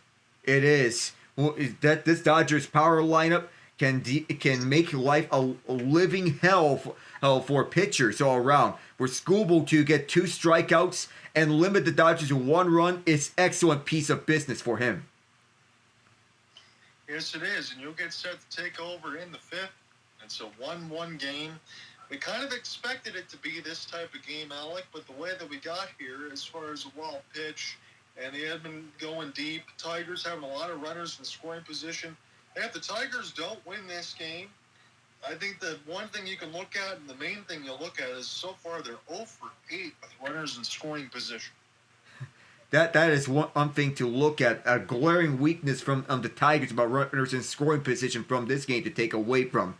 Though I want to also note this, and I mentioned about Boston University, who had them winning 8-3 over Ohio State, who had Cornell upsetting Michigan State in the first round of the Frozen Four tournament. They beat the Spartans in the last 10 seconds of play and walk it off 4-3. So, Alec, you're telling me again, just so I heard that right, the Spartans' journey in the postseason is over? Yes, it's over after 1 round. Well, I'll say this, and I know Michigan State beat the snot out of Michigan a few times, whether it's hockey or basketball. Stay away from those maize and blue trolls. That's what I want to tell them as well. Stay away from them because they're just going to be vicious around. Don't feed the trolls because that's negative attention on the internet. Just prioritize your mental health. As much as I like to have fun with that, I won't, because for Nightingale's squad in Michigan State, I did say this, they had a lot of returners. I don't know about superstars, but you do have Trey Augustine and all that stuff there. That's a bitter disappointment. It is. A team that looked to be a championship contender for the national championship just fell flat. Ibanez swings and fouls this one. Well, this took a while bounce backwards, but Man, that's got to sting hard for the green and white. Yeah, I really don't know what to say about that one, Alec. Again, I know I lean more for Michigan side as an Oakland alma mater, but still, you respect everybody around you. And to think that Michigan State basketball Spartans are still going and the hockey team isn't, I thought the hockey team would at least probably go to, the Elite Eight, something like that, like in the final 8-16. I mean, it would be pretty much a cakewalk for a team like that. It would, in all essence. But Boston University may come away with this one. Who knows? Fly ball to left field. Backing up at the warning tracks at left field is Pajes. One up and one away. And Andy Ibanez hit that one pretty good. That was a heck of an adjustment because when he whipped on the pitch in the dirt, I thought he could have swung at that twice. This time, Pajes for the second time. It was Rogers the first time, and now Ibanez gets driven to the warning track. There's a feeling of me hearing the words "back at the wall" from Joe Buck that bring a sense of nostalgia now that he's back to calling baseball games. That's got to feel very good. Strike one for Torres. He did not swing at the ball going dead center. And my question there is why? You're not going to get a better pitch there alongside Blake Snell. We'll see what Gleyber Torres can do. And that time he did not swing, as this one just outside left, 1-1. Do any of us want to put money on the Athletics? We can't say Oakland now, making the postseason, because where the heck would they even play if they do so? I think it's called Suter Health Field. Oh, who knows? It 1-2, though the de facto name could be Sacramento Athletics because they play in Sacramento now. This is liner towards center field, and Torres reaches for the first time as a Tiger. That is good to see there. I will take Alec, admittedly, any minuses with the glove if he can plus for the bat, because the Tigers didn't do a whole ton in the offseason, but Gleyber Torres, I mean, you and I saw it in the World Series. I still think he can be a big piece alongside this Tigers team and really help their offense because they need his offense. He excelled as the leadoff hitter for the Yankees. He's thrived in that position for a while in his time and with the Pinstripes. 1-0 count for Riley Green. All-star last year. Got himself into MVP discussions. While the Tigers, they've been doing well by means of Skubal. Riley Green is their true leader at the bats. Top center inside. And that's strike one. And yes, he is, Alec. And again, I will say this. I'm glad that we're doing this game because when I last looked at the Penguins and the Red Wings, it just makes me want to cry. Same here. Just reminiscing of old times, those two together. Disengagement used and easily going back to first was Torres. Do you think, and I don't know if I'm going to be around, but do you think you're going to be able to cover Alex Ovechkin making history? I'll say that I'll start covering him when he's at around 3 goals to go. Okay. I know we're in the middle of this, Alec, but just try to send me some messages back and forth on X, and I'll see if I can try to join you, because I know I'll be gone for this weekend, but we're going to try to get in on the broadcast if we can. We'll try that for as best as we can as possible. You see some Japanese fans making the trip to watch Shohei Ohtani play. He is the man of the hour whenever you have Japanese showdowns. It's 2-2 on the count. That one just slightly upstairs. That's a tough call against Riley Green there because Tarik Skubal had more borderline ones. But yeah, you're right. As far as the Japanese fans, you got a lot to root for on the Dodgers. Again, you had that in the Cubs and the Tokyo Dome. That'd be exciting. A lot of Japanese players. Way outside the fastball. And whenever you see Ohtani, you think of the Japanese culture that plays not only of Los Angeles, but also the surrounding areas. The Pacific Coast is known for a lot of Japanese culture in many major cities like Los Angeles, San Francisco, and Seattle among the main 3. And again, they talk about it in terms of the style of play, more contact hitting, but Ohtani's giving you all that too. But they're just really fundamentally sound, good baseball players. Payoff. Big swing and it's driven to right field. Going around is Torres to second. Riley Green makes his way to first. And the throw was slightly up, but Torres reaches third safely. And Green heads to second. I was going to ask you that, Alec. Would Torres be confident enough to take the extra 90 feet? A little bit of a wild throw there from right field as this was kind of just dumped in there like a lawn dart. Tigers do get the extra positioning here on the base pass. And dare I say it now, Alec, how many more chances are you going to get before you get into the Dodgers bullpen at some point? Tigers have got to come through. I think at this point, Alec, honestly, they've been the better team. They just can't come through with runners in scoring position. Yeah, they force Snell into a deeper workload to more pitches, and you think at this point that he'll be out after the 5th inning. Fly ball on the right field. Is this fair? Or is the right field line? No, it is fouled. Well, no one more than me and the rest of the Tigers Nation is going to be rooting for Spencer Torkelson to have a good night. I know he had the base running gap, but he's already got a couple of walks.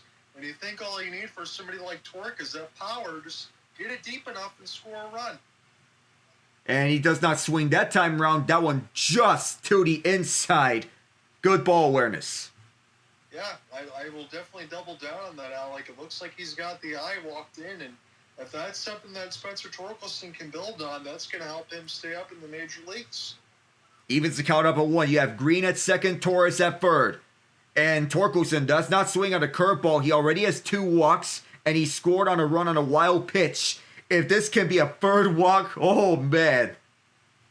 I don't care if he scores runs or not. You get 3 walks, Alec. That's a heck of a game to start. Again, for all the intrigue that Spencer Torkelson has, good or bad, this is a good night for him. See if he can come through. Looking to end that big 0-for streak with runners in scoring position. And there's another ball. So that's 3 balls and 1 strike. 219 batting average, 10 home runs. So far he has 2 walks and a run. But it might be inching closer to that 3rd walk. Already you have guys on the mound. Ben Kasparius is the first one at the bullpen. So now here's the 3-1. Torkelson swung and missed on the changeup. I don't mind it. At least he strung out a strike. I was wondering if he was going to get big. We saw Kasparius last year in mop-up duty. He did not look good at all in the postseason. So that might be something the Tigers can hope for if they can get past him. We'll see if Snell can get out of this with pitch number 85. Hopefully the Dodgers can get out of this one, or the Torkelson can deliver here. Did he go? No swing. That's a walk. 3 walks for Spencer Torkelson for number 20. Somebody help him cash in, because he's had some tough pitches that he's had to lay off at the dirt. Honestly, Alec, a few other times we would see him swing at those, and he's been able to keep the discipline. Good work for the young man. And the question is, do we see Mark Pryor or do we see Dave Roberts here? Snell is 85 pitches deep, but he only has 1 out here in his Dodger debut as their ace pitcher. First pitch towards Manuel Margot. Oh, that's downstairs. Looked to be a ball. That's an awful call there for Manuel Margot. He's already got a couple of hits, but that is big, as you mentioned. With a couple of hits for Margot, it's good for Snell to get ahead. But he's throwing it nicely for Matt Vierling and Marker Meadows tonight. So that's a good piece of business. Margot, inside, bases loaded still, fastball. Yeah, you're right, Alec. For a guy that wasn't even expected to play and be a pickup late, that's a good job right now for Margot. He's just got to get a deep fly ball. He's got a fire lit under his eyes. Got to hit it deep. High fly ball. And this will tag in the runner at third. It's at the warning tracks. It'll be enough to score in a run. The Tigers will take the lead here, 2-1. So Spencer Torkelson, 3 walks. Manuel Margot, 2 for 2 with a sacrifice. I would say that middle of the order right now for Detroit in 4 and 5. That is an A+ grade for me. That's a perfect at-bat.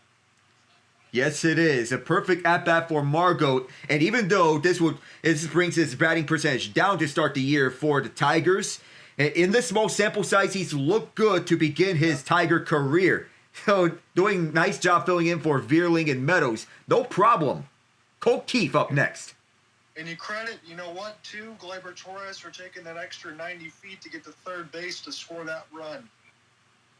Yeah, Kreidler and Riley Green are the only 2 batters to hit a run among players not named Manuel Margot, as tough call for Keefe, but Blake Snell fit that perfectly at the bottom right. Well, Blake Snell, and I know you said this right, Alec, at least they're making him work. He's got 90 pitches through 4 2/3. In 4 2/3 here, you got runners in the corners. But the courage by Gleyber Torres to reach third base is what led to this sac fly for the Tigers to take the lead. 1-1 count here. still with runners at the corners. Riley Green occupying one of them, and then at the other end of it, you had Spencer Torkelson on the walk, his third. Kasparius is still warming up at the bullpen. The notion is that he'll be the next guy up onto the mound. 1-1 pitch. Bottom right again. Another perfect placement for Snell to have caught Keith off guard. Yeah, nothing you can do there for Cole Keith. You're better off taking, otherwise you're smacking into the ground. AJ Hinch's squad has the lead. We know about the pitching chaos from last year. See if they can score some more runs. 1-2. Swinging a bouncer towards second. It's picked up by Freddie, and Keith will just stop and head for the dugout. But a solid piece of business for the Tigers. They take the lead on a sac fly, heading towards the bottom of the fifth with Rojas, Pages, and Ohtani up. So we'll see what we get. Again, I'm a little bit surprised. I'll just be honest, Alec, that the Tigers do have the lead. I know they got Skubal on the mound. I was hoping that they can get a couple more runs to supplement Skubal because there was times they did not come through, but that was a little bit of small ball there. Another walk. Again, the extra 90 feet for Torres. As we said, Margot did his job. I guess I can't complain too much that they have the lead now in the fifth and they're getting the bullpen, because the one thing you can give the Tigers complete credit for is they made Blake Snell work today. Yeah, they did.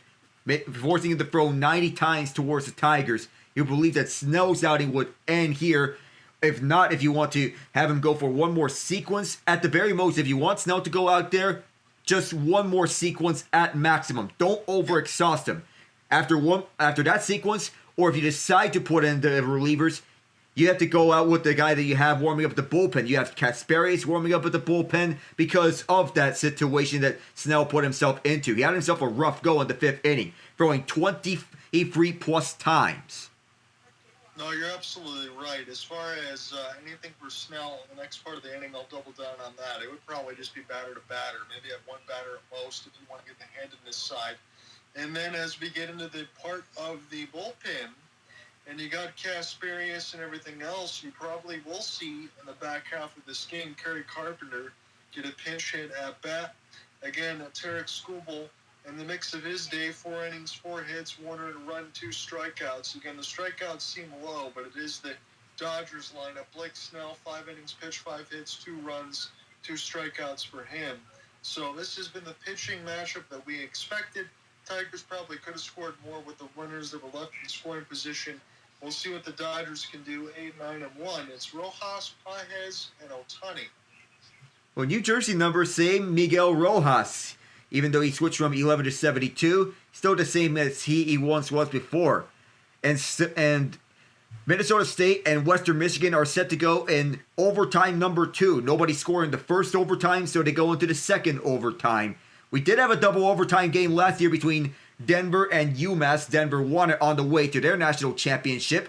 Getting back over here, as we're seeing highlights of Tarik Skubal in this game as he delivers a first pitch strike to Miggy Rowe. Again, just to remind everybody, the bottom 5, Tarik Skubal's pitch count, he's still only at 53, and he had some leverage that he had to deal with in the third and fourth to be able to get out of trouble and minimize the damage. So Tarik Skubal has been about as good as it gets as far as pitch count. 82 strikeouts with the changeup, which is third most in the MLB. One of those pitchers that's ahead of him being Bailey Ober. Did Rojas go? No, he didn't. He was eerily close, though, so it's ball 1 as it went upstairs. So I guess once this game's all said and done, Alec, I'll probably take a look at UMass and Minnesota. I don't want to see the entire part of the Big Ten fall down here in this opening portion of the tournament, but they're not faring so well. Well, it's mirror images of college basketball and college hockey, where college hockey, the Big Ten, isn't doing too good. College basketball, they've been thriving. They won the first 10 games until Wisconsin fell to BYU. Drive towards left, but immediately it's picked up at third and then thrown all the way across. How have you been enjoying the NCAA basketball tournament? So far, it's more the top seeds doing the damage. And even though High Point lost, or we have some thrillers here, the BYU-Wisconsin game was one of the most notable ones. The Houston-Gonzaga game that I've covered was cinema. Absolute cinema. And this one to the left on the first pitch, outside left. But so far, March Madness has been up and down. but the games I covered, I enjoyed them a lot. This second pitch is inside left at the zone. I think you said that absolutely right, Alec. I was just going to double down and ask you there, too. I wonder if the transfer portal and the NIL money have something to do with that, for the reason why the top seeds are just not having to deal with as much madness as usual. I just wish that High Point could have pulled off the upset, but no upsets from 13 to 16 seeds this year. Insane. That one off the edge of the bat for Paez. Another foul ball, so it's 1-2. Yeah, Andy Paez has had to reach way outside the zone to the left side of the box to foul that one off, as Skubal's ahead 1-2. Yeah, Tarik Skubal having himself a night. 61 pitches for this fifth inning. And Paez fouls again, so he's going to stay put for another pitch here. So that will force Skubal to throw pitch number 63. So chase rate on the changeup has gone up precipitously from 22% in 2021 to 46% 2024. All 5 of his pitches are definitely plus, but the fastball changeup probably his best. To see how he goes here. Another foul tip. This time he went to the fastball and not the changeup. This is a heck of an at-bat here right now for Paez to try to drive up the pitch count for Tarik Skubal. Again, the bullpen leverage is good for the Tigers, but this is good work for Paez. And he does get another foul tip. So this is a very good at-bat for Andy Paez. And you think that the longer he goes here, the more inclined you think that he'll get a run. Want to see if Tarik Skubal changes location when we go down and inside. He does, but Paez answers the call, and he does get a base hit. That's crazy. He went exactly with what I called, and I'm not even going to say as a baseball analyst, we're doing this stuff for fun, but Paez was ready for that, and that was just a professionally really good at bat for Paez. That's a golf clap. At least 7 bats, seven sequences here for Andy Paez on that sequence, because you know when the longer the at bat is, the more inclined you think that the batter will get a hit off a Skubal. Here's the pickoff attempt as Paez tried to steal it, but he was ready for it. Well, you know what this creates, Alec, as you're calling it. It's Paez at first with Ohtani. Ohtani can hit a jam here, and the Dodgers would take the lead. If he does, a long ball will do wonders here for the Dodger Blue. Ohtani doesn't go at this ball that was going downstairs. A two-seamer, 97.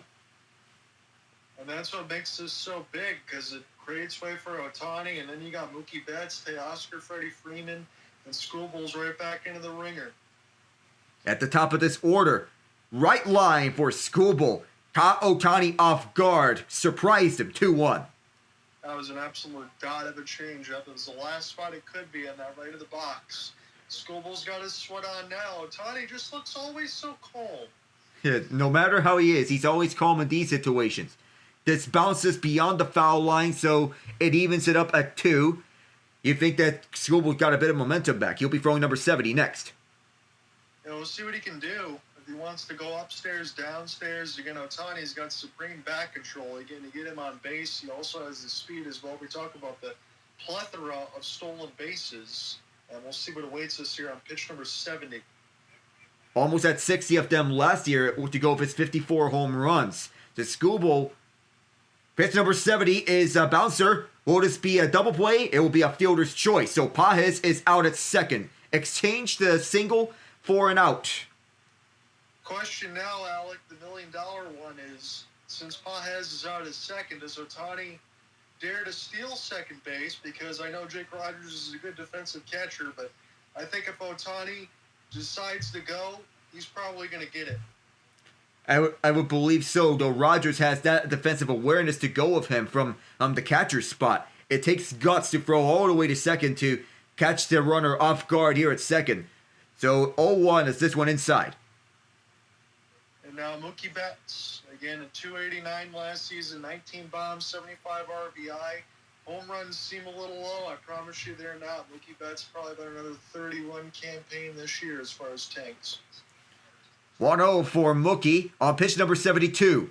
Well upstairs and no swing. It's 2-0. I confused it for 1-0. Nope, you're good. And I was wondering if that pitch was intentionally high just because of Ohtani and the threat to run. As Freddie Freeman was getting a camera shot, Teoscar would be next if Mookie reaches. Oh, just outside. Frio. Not much you can do there as far as Mookie Betts other than take it there. He's got good leverage here. Mookie can get a little wild if he wants to take a big swing at this. He's shown that with Boston and LA decides not to swing it as it was outside, and it's ball 4. My guess, Alec, right there from what we saw in that pitching sequence, all inside, all intentionally high. I don't think Skubal had any intention of pitching to Mookie Betts. There might be that thought process as well that Mookie can deliver a big swing whenever it's down out in that strike zone. Anytime. He's that dangerous. But now, $1 million question. Does this same logic apply to Teoscar Hernandez about not intentionally pitching to him? No, this is blasted to deep center field. All the way back in the warning tracks, leaping up, and it's gone! Teoscar Hernandez arrives here in LA. That's the one thing I thought about. Again, the pressure cooker is never done. Can't say too much for Tarik Skubal. You can't throw too much blame. Because you throw any walks there alongside Mookie Betts, it doesn't get any easier. Hey, you want to walk me? Hey, you got to deal with Teoscar Hernandez as the beach ball is put up in the air. That's a big jam. That's a 3-run shot. And who knows? That might be enough for the Dodgers to go ahead and win this one. I know it's bottom 5. But the Tigers had so many runners in scoring position did not come through. That 3-run home run seems very big at this point. It is. And it puts them up at the lead 4-2. It's a free run shot for Teoscar Hernandez as he delivers again for the Dodger Blue, who has those gold old numberings and letterings. 2 strikes in as many sequences for Freddie Freeman on this at-bat. The 0-2. Freeman tries one. He fouls this one. He stays alive. On the fastball, Dave Roberts watches onwards. His Dodgers team has all the power in the world with the bats. Then I would say this for Teoscar as Freddie takes one in the dirt. For if you're Teoscar Hernandez, you might just want to retire as a Dodger. I believe so. He has established his place with the Dodgers. He loves to play in this city. It's a Dodger town. Freeman drives it to left field, but that does not move Riley Green that much. He makes a catch, and that's out number 3. Man, that one hurts if you're a Tigers fan because you look at that 7, 8, 9 and the next of Baez, Rogers, and Kreidler. Kreidler just ran out of room. It's not a particularly deep center field, but that's still well over 400 feet for Teoscar Hernandez. A little bit of a big shot as he gets showered with the sunflower seeds, and for good reason. Dodgers now have a 5-2 lead. The 4-2 lead for the Dodgers is proving dividends so far with that big swing from Teoscar. Now they're out in front again. This is where they want to be up front, to live by the long ball.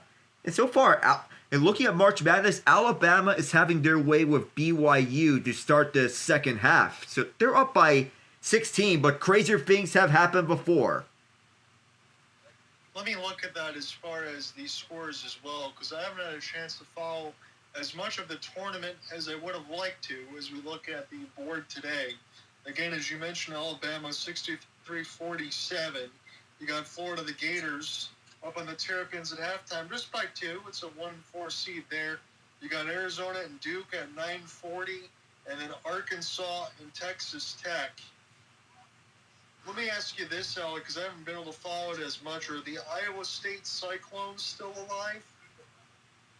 So to look at the Iowa State Cyclones, I'm not seeing them over or here. So they are eliminated from the tournament. Okay. But as to answer your question, that was the one team I saw in the Battle of Auburn this year that was going for number 1 seed. That was one of the teams I picked to win it. And it's kind of crazy because you look at Michigan State tomorrow against Ole Miss. I did not expect Michigan to still be alive. They're going to be playing Auburn tomorrow at 9:40. Tough challenge for Dusty May tomorrow, but nonetheless, if there's anyone that can pull off something, it could be Dusty May pulling off the unthinkable against this Auburn team. Auburn is stacked, but it's going to take a Herculean effort from the Wolverines to pull off this upset. Yeah, and there's not going to be any blame for me whether or not they win or lose, because we talk about it a few times. Juwan Howard, God bless his soul, great as a player. They got everything else going there for Michigan, and that kind of was a train wreck. And then Dusty May gets some NIL, some transfers, and all of a sudden Michigan basketball is back. And I think a lot of the fans are thankful as Ben Kasparius now gets set to pitch on the mound. He was one of the relievers on the Dodger championship bullpen last year, though he was more utilized as a long reliever last year during the run. But he's more utilized in those bullpen games. Here he's getting trusted early. See how he's up to the challenge. So can the Tigers do some damage against the bullpen? And Zach McKinstry will be the first new piece of lumber off the bench. Takes a pretty good cut. He just doesn't find it at 96, make it 0-1. You would believe that Zach McKinstry was slot in over at the infield in the place of Javi Baez. So that would be the logical thinking behind AJ Hinch. And AJ, as we mentioned, not afraid to press buttons. And you're exactly right, Javier Baez. I know it's only 2 at-bats, but again, it's 2 at-bats, 3 pitches, 2 just pretty weak outs. And you're going to have to make the move there. McKinstry doesn't have the greatest batting average either. So we'll see the way that works out as Dave Roberts looks on. It's a 1-2 against McKinstry. Yeah, we saw that Blake Snell was chatting with Clayton Kershaw before the pitches from Ben Kasparius. I would imagine what they were both chatting about. This one inside toward the hands be fouled on the first base line. So McKinstry slotted into the place of Javi Baez. So McKinstry was one of those breakout players from last year onto this team. So he wants to build on it too. He's got a little bit of a infield glove and an outfield glove as well. The batting average, a little bit to be desired. He does have some power when necessary, but the Tigers won't depend on him for anything too crazy. As I look back up into the lineup, McKinstry was .215 last year, 4 home runs, 23 RBI. Not too bad for a platoon bat. As this fastball, this is very high. And Kasparius mostly relies on his legs to get his hits. That's what we're going to see right now for McKinstry, should he do so, as it's a full count. This one way outside. Again, Will Smith had no hope of blocking that, but it is just a leadoff walk. Oh, a leadoff walk for McKinstry. So far, so good. But that one has no chance of getting blocked off. If so, then everyone would have went. Everyone else would have went after that. I got to say, I know as they're showing Teoscar Hernandez's home run, if thing was a little bit different right now for the Tigers, they have more runs. I would say Will Smith, some of these pitches have been wild. He's kind of had a nightmare behind the dish with some of these pass balls and pitches that have gone against the screen, but thankfully no one was on base. And that's what I was pointing out to you about down years so far. With Will Smith's down year last year was a byproduct of it just being a down year, or if it's age catching up to him.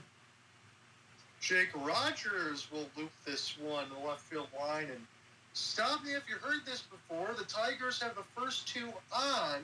Can they do some damage? Again, Alec and I watched Kasparius a little bit in the World Series as far as mop-up duty. He got about 7-8 runs. He did not look good. And I would imagine if the Dodgers get their bullpen ready to go, they're going to do so quickly. It looks like Alex Vesia. Yeah, Vesia is the one warming up right now. So you have 2 on and nobody out so far. Kasparius is not looking comfortable so far. So here's what I've been talking about, Alec. It only took him to the 6th inning, but this is damage time for Kerry Carpenter against Kasparius, who's got nowhere to go. He's got one more of the bat minimum.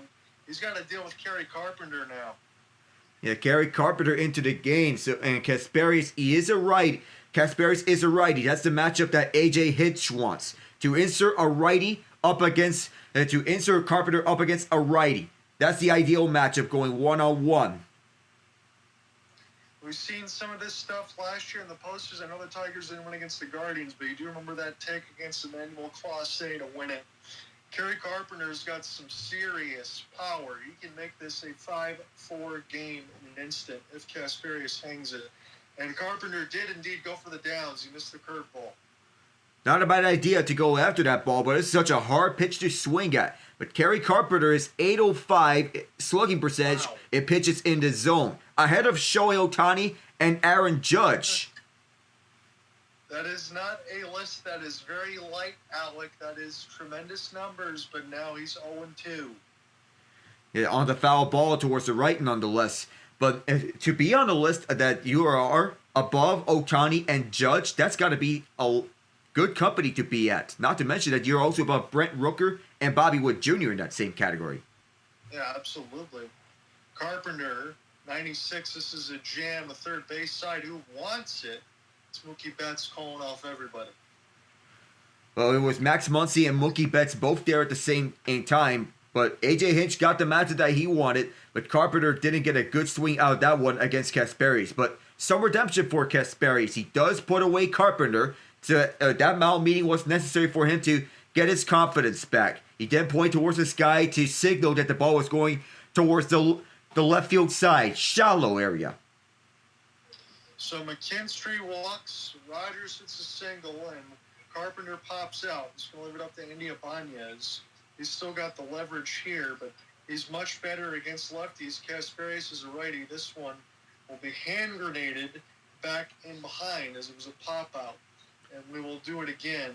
Foul. I did want to get back towards the topic of the Frozen Four tournament. It's over. Western Michigan wins it in double overtime. So good work there for the Broncos. It's a big one. Again, you play those marathon-type games. It's best that you come out ahead because when you lose those, you don't feel very good. As it's 0-1, again, Banez, another grand cut, falls it straight back. 0-2 on that count. 2 grand cuts for Ibanez. He wants to get that confidence back. Ibanez being on the leadoff spot, you want to wonder if that's a notion of strategy up against lefties to begin the order. Against righties, you would think that Gleyber Torres would be the leadoff. A little bit of a check swing. That was odd. It hit the bottom of his bat, Alec, and went foul. Yeah, it did. That looked like an awkward-looking swing after that pitch. Fortunate to stay alive. Looks like Kyle Manzardo, franchise first with a double, triple, and a home run and team's opener for the young rookie for the Guardians over the Royals. It's an 0-2 count now for Ibanez. Kasparis trying to get out of that slider. Will be spit on in the dirt. A little spinner for Kasparis. He's already at 15 pitches. So if he does get the second out, the belief is that he could get one more leash here. Unless they want to go lefty-lefty in the mix between, you're right, between righty-righty for Torres and then Riley Green. Riley Green is third. And Ibanez still trying to fight with all his might. It's still 1-2. So he is fighting for his batting life so far.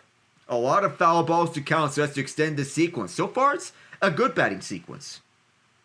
95 way up top as Andy Ibanez trying to continue to dig in here. Remember his hit in the postseason against the Astros down the third base line that brought everybody in, and the Tigers got a surprising sweep. I know it ended against Cleveland, but that was something you remember forever. Andy Ibanez played the hero. This one will be a look for Teoscar Hernandez, but will go foul. Just see this one go above the foul benches at the wall. See, there was a chance to get that one, but just ran out of room to maneuver. So Kasparis, one of the righties. Again, they still have Luis Garcia, who they picked up, Dustin May, maybe Kirby Yates, as far as the other righties that they would have at their disposal today, should they wish. 2-2. This is a slider that was just right in the middle of the zone and fouled straight back. Ibanez couldn't get a good piece of it, but this count continues. Already 8 pitches in this sequence for Andy Ibanez. The next one will be the 9th one. This is a good sequence for him. See if number 77, the former Texas Ranger, can come through. McKinstry's at second. Swing and a miss. Kasparis dusts Ibanez. It looked good for a moment up until that swing and a miss. You got to know when to swing at the baseball and when not to. As this was going up high, it looked to me as though Ibanez saw this as a fastball, but this looked like a changeup more or so. So So runners again on first and second. That has been the story of the night. I've been the first sleep when I write this story, depending on how long it's going to be. That depends on how much the Tigers are going to do.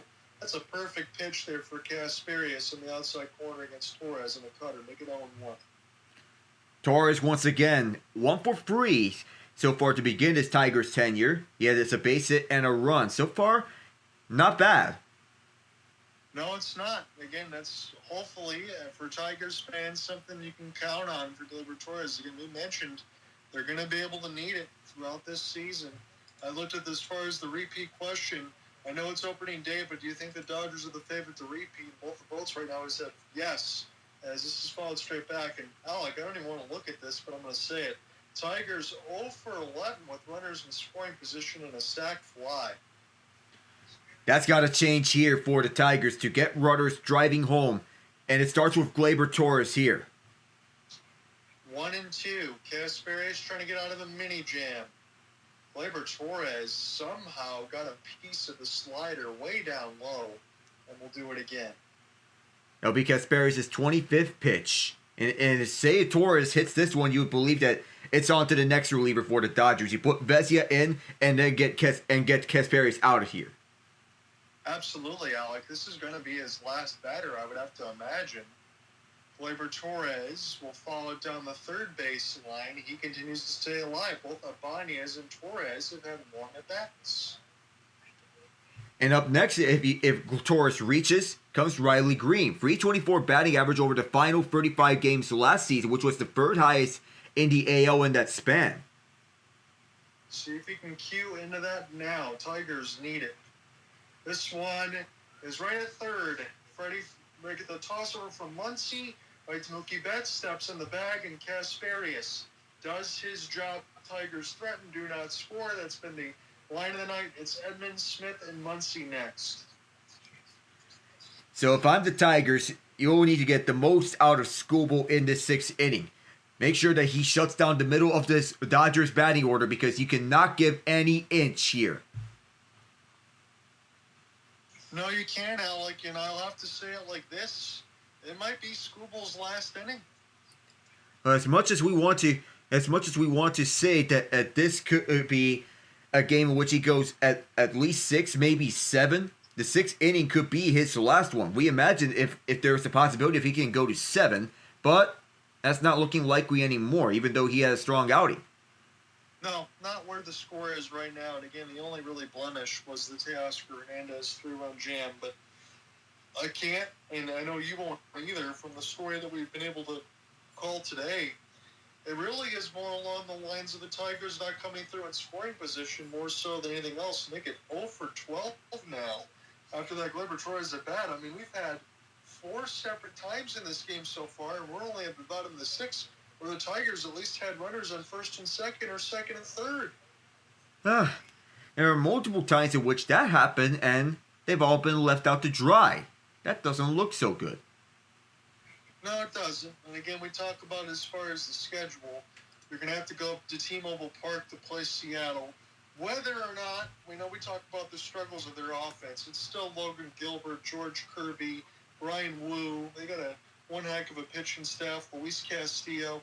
Right now, it's going to be Hancock, Gilbert, and Castillo for the Tigers alongside. In the late game, on the Tuesday, the getaway day game, will be Tarik Skubal again. Jackson Jobe will make his debut in the starting rotation against Logan Gilbert on, I believe, whatever day April 1st is. Let me look at the schedule. So that will be on a Tuesday. I might try to cover that one depending on if I'm available as far as the voice side at 9:40 on T-Mobile alongside Cooper Hopkins if he's available. I don't mind seeing this. Nathan McKinnon walking out through the tunnel as the Avalanche gets set to play the Kings on ESPN a little bit later today.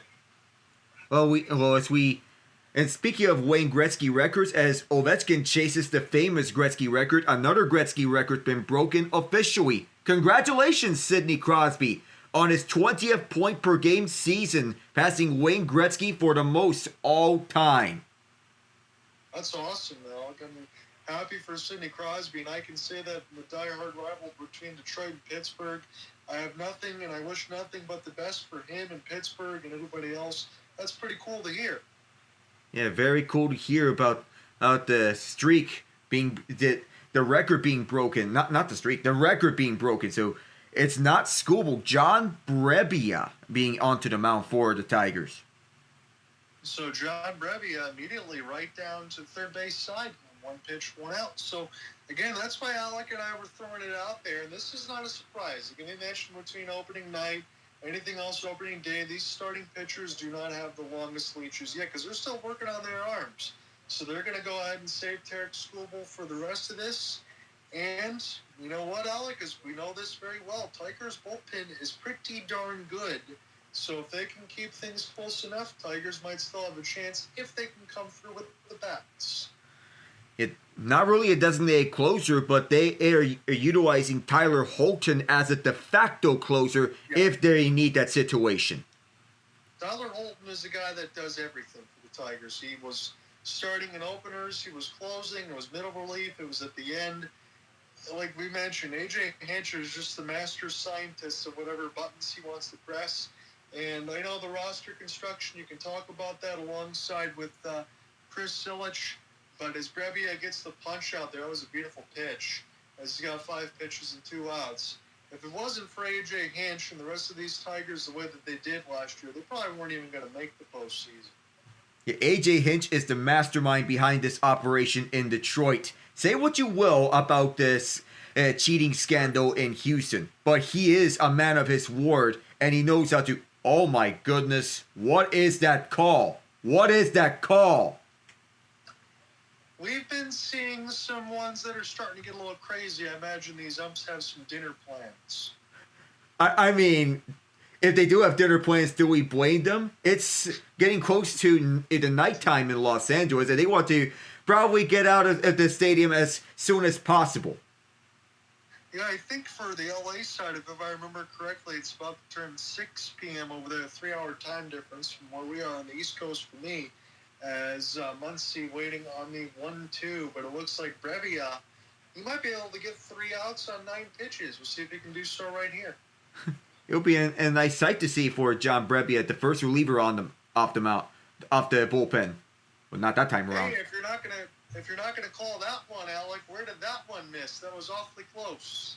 50-50, and it's a judgment call. It could be determined as bottom left corner exact or something else. Well, that is no question. John Brebbia, that is a pretty good start there in the Tigers uniform. He gets 3 outs on 10 pitches and a couple of punchies. Probably has earned himself another sequence or 2 by the looks of that, so before the next reliever gets put onto the mound. But so far, so good for John Brebbia. He get 2 strikeouts on the first 2 of the first 3 sequences as a Tiger. Yeah, it looked pretty darn good there for Brebbia. He was one of the pieces that were alongside in that bullpen. Again, if that just gives AJ Hinch more ammunition to use, then we'll see what happens. I know I got a little bit of ways here before that game on the 5th starter for Logan Gilbert, Jackson Jobe. I am very interested, Alec, what happens alongside with Jackson Jobe. Admittedly, we know that he's still a kid. He was drafted out of high school about 3.5 seasons ago. But supposedly, he's got the most electric arm of all. Tigers were rated coming into this season as the #1 farm system in all of baseball. So I am excited for the young man, but I do expect him to take some lumps. So the only thing I would question for fans, please don't expect him to come out like Justin Verlander. It's a process. He doesn't come swinging right out the gate. It doesn't work that way. It's a process that takes slowly and gradually time to develop. So not often do you see guys making instant impacts. It takes time most of the time. And for Jackson Jobe, it's going to take time. I think so too, Alec. And again, I make that same comparison, and I just talked about it a little bit earlier today. Really, the only other one that needed adjustment alongside Verlander was probably Paul Skeens. Paul Skeens, he spent some time over at Triple-A before he came up to the major leagues last year. And he quickly became the ace for the Pirates as soon as he stepped onto the mound. He's that good. He's a special talent. Which bums me out that the Pirates are not doing a lot to help him out. I mean, come on, man. Help him. This is your future. I want to do a game, Alec, and again, we'll have to send me some messages across X. We can go back and forth. I want to do a game in which you and I work that Skeens pitches. Yeah, I want to look at that too. If Paul Skeens does pitch, then I'd be keying in that game. It doesn't matter if the Pirates have a winning or losing record. I actually want to cover a game in which Skeens pitches. That would be a dream. No, I'm with you there too, because honestly, I never got a chance to watch him live while doing a game. I saw some of the highlights here, so I think you and I definitely need to put that on the bingo card this year. We'll definitely get that done, and then we'll figure out that alongside, hopefully, for Ovechkin and the record chase for it. As we go to the 7th, you get set to take it away. It's Riley Green against Vesia. Riley Green swings on the first pitch. It is a slider dead center, and Vesia records the first strike. But nonetheless, yeah, we did see some electric pitchers in the past, that including Skubal here tonight, and in the AL wild card, also Spencer Strider as well. But Paul Skeens, watching him would be a treat. Vesia delivers, and Green swings one towards the foul stands left side. And as far as MLB 25, the show, he shares a triple cover with Gunnar Henderson and Ellie De La Cruz does Paul Skeens. That is outstanding business for Paul Skeens to share a triple cover with Gunnar Henderson and Ellie De La Cruz. De La Cruz did have a couple of hits for the Cincinnati Reds up against the San Francisco Giants. Vesia punches out Green. Solid piece of business for the man who had a 1.76 ERA last year. Yeah, Vesia's pretty legit. When you go back across this pitching staff, especially in the bullpen side for the Dodgers, again, they have a lot of injuries, but you still got Blake Trinan. You got Tanner Scott. You got Vesia there in the mix of it. Kirby Aitson that they added. They still got a lot of guys that can get outs. A lot of lefties from last year's bullpen, and that the only righty was Anthony Banda. He's also part of this bullpen and one of the holdovers. 1-0 on the count as this went down low. The Dodgers last year went closer by committee between Evan Phillips, Michael Kopech, and come playoff time, Blake Trinan. Strike one on the slider, bottom center. Let's see if Spencer Torkelson actually gets to get a swing off today. Yeah, 3 walks and a run.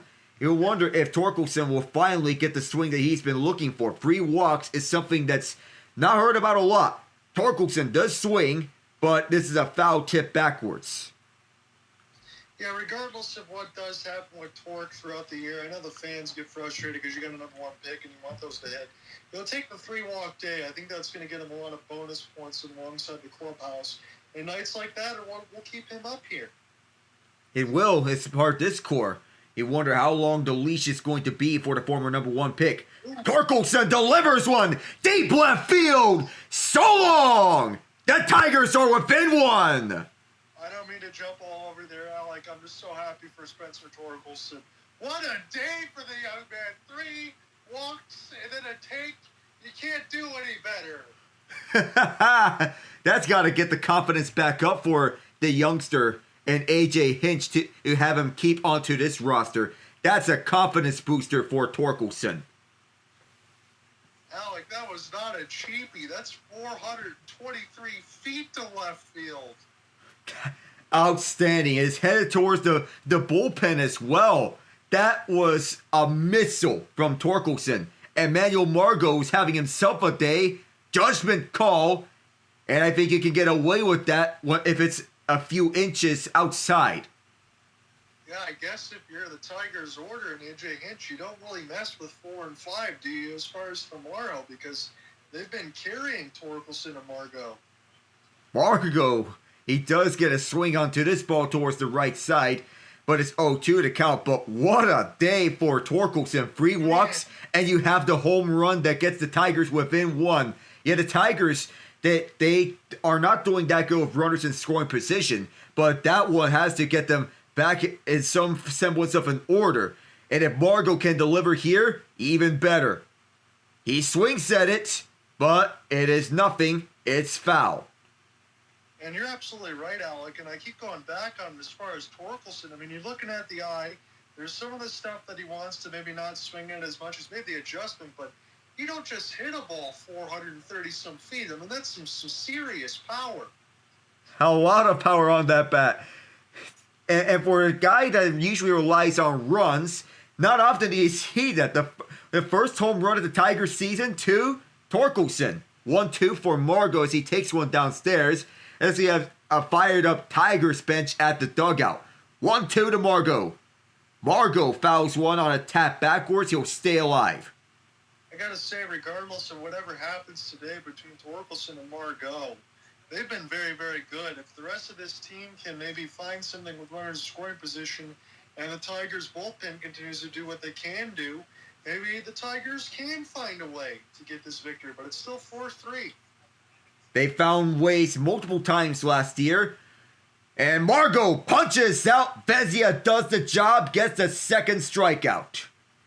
That's a challenge fastball there at 92. I'm surprised that Margot was a little bit late, but I guess I can't blame him. He's already got a couple hits and a sacrifice RBI, but Vesia's got 2 punch-outs already. Yeah, even with the 2 punch-outs, that one home run from Torkelson gets the Tigers to life. Now we'll see if Colt Keith, who is 0 for 3 on the day, can bring some more life. Not now. Vezia brings it dead center on the slider. Yeah, for the young man, Colt Keith, you don't want to see him press too much early, but I mean, that's a slider that hit me all over. You got to take a swing at it. You have to. For this young first baseman, they're a key part of this Tigers core. 0-1. Way outside on the slider. And it's even up at 1. Am I seeing that right? Manny Machado, 2 doubles, but 2 stolen bases? Since when? Well, I haven't seen that just yet, but we have to check on that later on. 4-3 Dodgers. Torkelson brings the Tigers within 1. Vezia with 2 punch-outs. Big cut and a miss. That's crazy to me, Alec, because I'm looking at it. Vesey is only throwing 91, but yet there's a lot of Tigers hitters that are swinging very late. Yeah, a lot of them. You want to get more swings at it on time. Make sure you get your batting practice up and get them ready. That's downstairs on the slider, even at 2.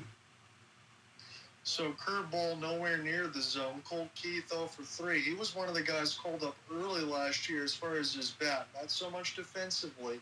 See if Colt Keith can avoid an 0 for 4. 2-2 here. 0 for 4. Oh my goodness. That's just not a very good at-bat there for Colt Keith, I have to say it. I mean, he had a couple pitches right down the middle that he should have been able to hit, and then he takes a strike looking at 92. Hey, I'm not going to blame Alex Vesia for getting 3 strikeouts. That's good work by him. But when you're topping out at 91 and 92, you got to be able to catch up to it and do some work. At the very least, you can. Those are manageable balls to hit and the pitches are topping out at 91, 92. But sometimes the first looks can be deceiving. That Vezia makes up for those low velocity pitches with some adjustment, some curvature on them. You throwing in a slider or 2 in between, and throwing in another curveball. You think those mixtures would do well for Vezia because that arsenal is helping out. Yeah, I can say it honestly, Alec, too, and to your point, maybe that some of the arm delivery is messing up the Tigers and this and that. But as it is, you and I both agree, when you got 91, 92, I mean, that's the stuff that you get in batting practice for the most part. You got to be ready to take some swings. At least Spencer Torkelson's been ready. He's got 3 walks, got a home run. Tigers trying to draw again within 1. We'll see what we can do here as we get close to stretch time. It's bottom 7. It is bottom 7. Time to stretch indeed. So I'm looking at Manny Machado, 3 runs, 1 RBI tonight with the Padres on 2 of 3 batting. People talk about Fernando Tatis Jr., but don't forget about Machado. He brings that same impact as Tatis does. Yeah, and again, the stolen bases was what really surprised me there because Machado's not exactly fleet of foot. But if he can do that, then that's going to also help them as well. But for the Padres, we talk about the Dodgers all the time, as we should, but the Padres and even the Diamondbacks, again, the Diamondbacks try to load up. Hey, Diamondbacks made a big splash. Again, Jordan Montgomery, we'll see what ends up happening with him from last year, but they went and got Corbin Burns. Oh, the Diamondbacks, they are looking to catch up to the Padres. The Diamondbacks did have everything go right last year except for one thing, that being pitching depth, especially the bullpen. It was bad for them. And the fact that Corbin Carroll had a down first half of last season didn't help either. No, and Alec, I'm going to say this is plain as day. You and I are expecting a bounce back year for Corbin Carroll, correct?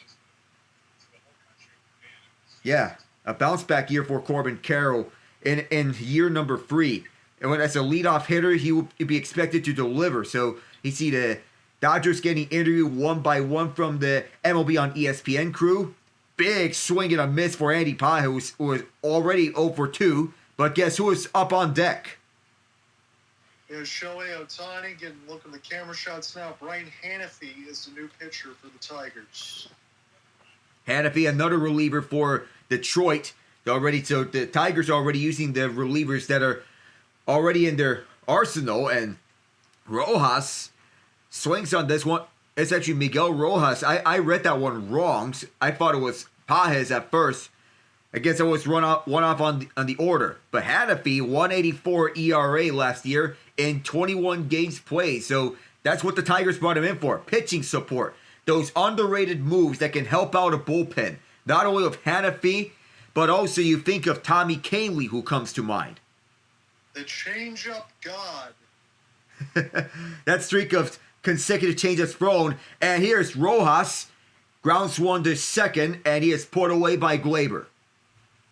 I mean, that was crazy last year, but we watched some of that in the World Series. Alec, you know how a coin is supposed to have two sides with heads and tails? It only has one side for Kahnle, change-up. What are the odds that the coin will land on heads for 64 consecutive times? That's what it does for somebody like him. And alongside his Shohei will sit on deck. You still got Pages there. But for the Tigers, A.J. Hinch can take any dart, throw it on the wall, and call their bullpen. They're usually can be counted on to get outs. 2 straight strikes for Hanafy, and right after John Brebbia. So 2 consecutive high-leverage relievers for A.J. Hinch, Brebbia, and Hanafy. The 0-2 for Hanafy is wide outside towards Pages. And I know Vesia able to get 3 strikeouts and giving up 1 run, but I will say this for John Brebbia, after seeing him for the first time, I was pretty impressed in his inning of work with a couple of strikeouts. And a very good hand-eye coordination for Pages to see that one go downstairs, so he decided not to swing at that one. Evening it up at 2. Dodgers lead 4-3. Alec Nava, John Ott. Here's the 2-2. Pages fouls one to left towards the ball boy at left field. I will say this for Dave Roberts. He knows better than I as a World Series champion multiple times, but Andy Pages is putting himself some of the better at-bats of the game, has he not, Alec? He's made all these pitchers work. Yeah, he has. He made his guys work, and Pages will punch out. Excellent job by Brian Hanafy. Gets the punch out and will face Ohtani. Yeah, he just really decided because Skubal couldn't get on Andy Pages as far as all of that. Hanafy just went way inside, and Pages could do nothing but commit. So, well, Shohei Ohtani, who just got recently added as a Fortnite skin. a little fun there if you're a video gamer. So now you can get, and that was a Fortnite skin. You'll see this one go to the left line. I don't even play Fortnite, but I would sign in just to see what the Ohtani skin looks like. That would be cool to get him. Even though I'm a video gamer myself, I don't have the Fortnite skins of the MLB. Sinker goes a little bit to the right for Hanafy. Last year at home, it's an outstanding 1.103 OPS with 28 home runs, both of them being Dodger Stadium records. Oh, what the fans felt that foul ball. Those are video game numbers for Shohei Ohtani. I can't believe that's real life. I can't believe it either, John. It's unbelievable the numbers and the stats that he's putting up, and he's already in the prime of his career.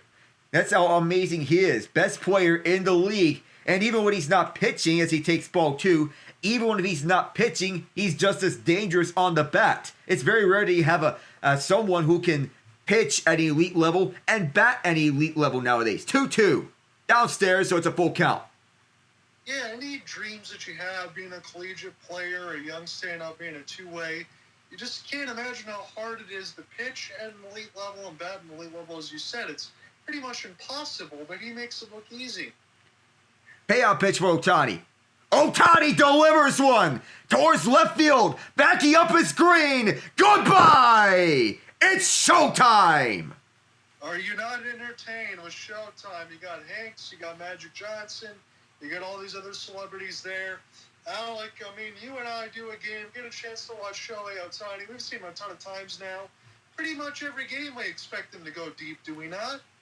Yeah, it's an expectation these days. And even though he was up and down his first playoff appearance, he did what he had to do. He had a home run his first playoff game, and he does the business that he has to do. We expect that he goes deep and that he entices his crowd with these deep balls. Ball one to the left, but this crowd is energized on that Ohtani home run. Rob Lowe is excited. Yeah, I mean, really, what are you going to do on the other side if you're the Tigers? Are you going to blame Brian Hanafy? I don't think so, because what do you want to do? Do you want to walk to face Mookie Betts? Teoscar Hernandez already took you deep. Ohtani's got the protection in the lineup, Alec, and you got to pitch to him. Pick your poison as it is. And Mookie grounds one is short. He's going to be put away, but the Dodgers out front by 2 again heading into the 8th. Thanks to that man, Shohei Ohtani. It's lights out here at Dodgerland. I'll say this, Alec, honestly, even as a Tigers fan, I am not mad at all as far as watching Shohei Ohtani. I just appreciate the greatness. I think that's all that we can do. And I know this is probably a few years in the future, Alec. I know the first time I got a chance to do the World Baseball Classic, and it was Shohei Ohtani pitching against Mike Trout for the final out. I think if there's any way that we can swing that together, you and I got to do the World Baseball Classic. Whenever that is, I would not wait to cover the World Baseball Classic. It would be exciting. A USA-Japan matchup, sign me up. Yeah, that's what I'm hoping for on that side. Again, it's the best of the best from Japan. Again, USA, you could talk about maybe some bullpen guys you think that you want to add. You still know you're probably going to see Mookie Betts and Mike Trout. It's going to be interesting seeing Mike Trout play right field. I know he's got a lot of money alongside with the Angels, but there is part of me, and I know he took the money, and I don't blame him because you have to do that, but there's part of me that just really wishes to see Mike Trout in the postseason. Yeah, that's the wish here. I was hoping that Mike Trout would be going to a playoff contending team. That would be the hope here if he were to make it to the postseason. If so, then and that would be a treat to watch for all the talent that he had in the past. Question is if he can get back to old form because he suffered through injury after injury over the last few years. And the Angels don't have the insurance to back him up, unfortunately. No, and I mean, some of those moves that they made with Anthony Rendon, they gave him a ton of money. I know Albert Pujols had a couple good years there, but they gave him a ton of money and that didn't work out. It seems like everything that Marty Moreno and all those guys are trying to throw at the wall never worked. And it's really shameful for me to have to say this, but I just don't think Trout ever got the team he deserved around him. No. I have the same thinking too. Trout didn't really get the team that he wanted around him throughout his career with the Angels. It's been almost a decade since he's last been to the playoffs, and those were the years when he had Albert Pujols with him. Those were the best shots from the Angels, and not a lot was done with it, unfortunately. If Trout were to go back to the playoffs, you would believe that he would go to a team like, say, the Phillies. And I don't want to get in Trout's head, but I do want to just ask you one more question. How do you think he felt when he saw Ohtani go across the street? I feel you gotta say that he has to feel a little sad, and I feel bad for him seeing that.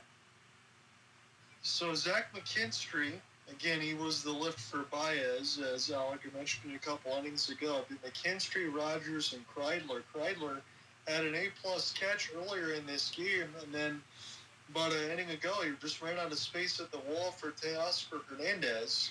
So it is Torkelson and Ohtani exchanging home runs. Makes it a 5-3 lead for the Dodgers. And that might be well enough. McKinstry with a good swing. This is going to get him at least a double. This drives Edman back to the wall. Now it's stuck in against the wall. McKinstry does have some speed. Does he try to go 3? He does! Leadoff triple! Wow! A leadoff triple for Zach McKinstry in the place of Javi Baez. a little how do you do from McKinstry. Something to potentially turn things around and get the Tigers back into this game. On the first hit, on one of the first hits off of the new Dodger closer, Tanner Scott, who's being utilized as a setup man here on the first few pitches. The game is far from over. Don't forget about that. You got to get this run in now for Detroit. There is no excuse here. You got to make this at least 5-4. But from a leadoff triple, you want to be able to do more damage. So Jake Rogers got to lock in. Again, Tanner Scott, one of the very best relievers that we got in the mix of Miami and San Diego. He was absolutely unhittable. And Jake Rogers, no hope on that fastball. Make it 0-2. 22 saves back to his time with the Marlins, acquired by the Padres in their all-in push, used as a setup man for Robert Suarez. And now he's used as a setup man for what I believe is going to be Blake Trinan in such a case. Yeah, and it's another one of those situations now where the rich get richer as far as the Dodgers, because Tanner Scott was one of the biggest prizes of all, and he ends up in Dodger blue. Which leads to the question, how much do these GMs and owners really want to spend? That is a dot from Tanner Scott, and all Rogers can do is go grab some pine to sit down with a strikeout. As you mentioned, rich get richer, and that latest pitch from Tanner Scott is the example. This is what the Dodgers signed up for when they got him, and his services to be precise and key with his pitches and to close out high-leverage situations. This is a high-leverage situation. Even though he's used as a setup man, he's delivering so far in the second plate appearance. So Kerry Carpenter in a mix of a left-on-left. Again, he was already on the pinch hit side of it. So we'll see if he can do something again and come through. This is not normally the side that he does. That was a lift for Ryan Kreidler for Kerry Carpenter. It is 0-1. Fastball way down low. Again, Kerry Carpenter, no stranger to make this a 5-5 game. He can instantly get a home run. But again, one more time, we're going to look at this disgustingly. 0 for 13 and a sac fly with runners in scoring position for the Tigers. You could argue that they probably should win this game if they even come through at all, as this one in on the hands will be followed straight back, make it 1-2. That line is killing the Tigers on their momentum on taking the lead at any point. Yeah, there really isn't much to say. I mean, the Dodgers, again, they've played well. They've got the lead, but Tigers should have done a heck of a lot more. Can Kerry Carpenter come through? 1-2. It's a good swing for Kerry Carpenter, and that is going to at least score a run. Paez has this one deep before the warning track, and it's a one-run game again. 2 sac flies, even though there's that 0-14 stat line with runners in scoring position, but at least it brings the Tigers within 1. Kerry Carpenter or sac fly delivers, but you can exchange that out for a run any time if you want to get back within 1 here. It could be even sweeter for a home run, but Tanner Scott said no. You know how happy I would be? I would say this as a Tigers fan if Spencer Torkelson gets last at bats for the Tigers and ends up winning the game. He's got 3 home runs, he's got 3 walks, and he's got a home run. It's Andy Ibanez now with 2 outs. Tigers last season, 15 wins when trailing in the 8th or later, tied with the most in Major League Baseball alongside the Mets. Even Parker Meadows was part of a couple of those. This one dive bombs in the dirt, but nobody on base. Will Smith has had a rough game behind the plate. He has. There's been multiple times in which you see those balls bounce off the dirt and then go off of him. So no hope in him blocking that off. And if Ibanez reaches, you have Glaber up next. Andy Ibanez trying to split the gap. This one toward the track, and Edman makes it just a couple steps shy of the wall. Tigers do get 1. It'll be Teoscar, Freddie, and Tommy, 3-4-5, due up next. In a 1-run game, if you want the Tigers to keep this a 1-run game and be in a position where they could take the lead in the 9th inning, and you have to make the most of it here with your pitching matchups. You want to wonder who is going to be sent onto the mound for this 8th inning, because you already used up 2 relievers on the sequence, those being John Brebbia and Brian Hanafy. If you're going to make the best bets, then you could send out someone like Will Vest or Bo Brisky for that situation, or Tommy Canley. Yeah, you can do that too, and you're right. I was thinking about this. You're probably right, Alex. But I would even say right now, if you have to, considering where you are in the batting order, Tyler Holton might have to be called upon. Closer by committee, if you would think it that way, because there's no listed closer on the Tigers, but Holton is the de facto closer at this team, but he's what I would call a utility man for pitchers, that he can start, that he can be a setup man, and he can close. This is a basketball score, but I want to go across because I don't think I've ever seen that number. The Pacers beat the Wizards 162 to 109. They dropped 162 points. I guess they want to blow off some steam after they let in that buzzer beater from LeBron James on the tip the other night. That's crazy. That's just such a high scoring. That's not OT or anything else. And I know we're doing a Tigers game, but I do want to ask Alec just a little bit as we get a little bit closer into the basketball season as well. How hopeful should I be with the Detroit Pistons? I think you can be hopeful in them to make the playoffs. I would say at least I can see the Pistons as a 4, 5, 6 seed or around those areas. Realistically, those 3 seeds I'd be content with for the Pistons. I think Detroit can beat the Bucks in a 7-game series. Man, you are making me feel pretty good because I was just going to ask you that in the mix of the Bucks or the Knicks or anything else, if they could actually win a series. I feel like from what I've seen, I feel like they can. Would I be disappointed if they don't? No. I'd be happy if they just stay out of the play-in and make the postseason. But I'm glad that J.B. Bickerstaff has come over and Cade Cunningham looks really good. That team still has some work to do, but I feel like they're in a good spot with the salary cap and things look good. Yeah, things are looking good for the future on this turnaround that J.B. Bickerstaff is leading. So 8th inning, take it away, John. So this will be my last chance before Alec will get set to close because I don't think we're going to get any sort of extra innings. Maybe I'll speak it into existence, but we'll see what ends up happening. I'm just happy to be joined alongside Alec Nava. And honestly, Alec, I'm thankful we've had such a good, competitive, close game. And you were right, bro. Brisky on the mound. This one goes foul. It was Brisky wearing the number 4, which is a rare number to be worn for a pitcher, but sometimes that happens. But he is one of the top-end relievers for the Tigers. The 3.59 ERA could be a little misleading with the season that he had down the stretch last year. I agree with you completely because he's been a starter, an opener. He's been a flamethrower out of the bullpen. Again, it's another one of those things with A.J. Hinch and all these relievers. You can do whatever you want. He uses them all the time. This will be a jam shot towards center.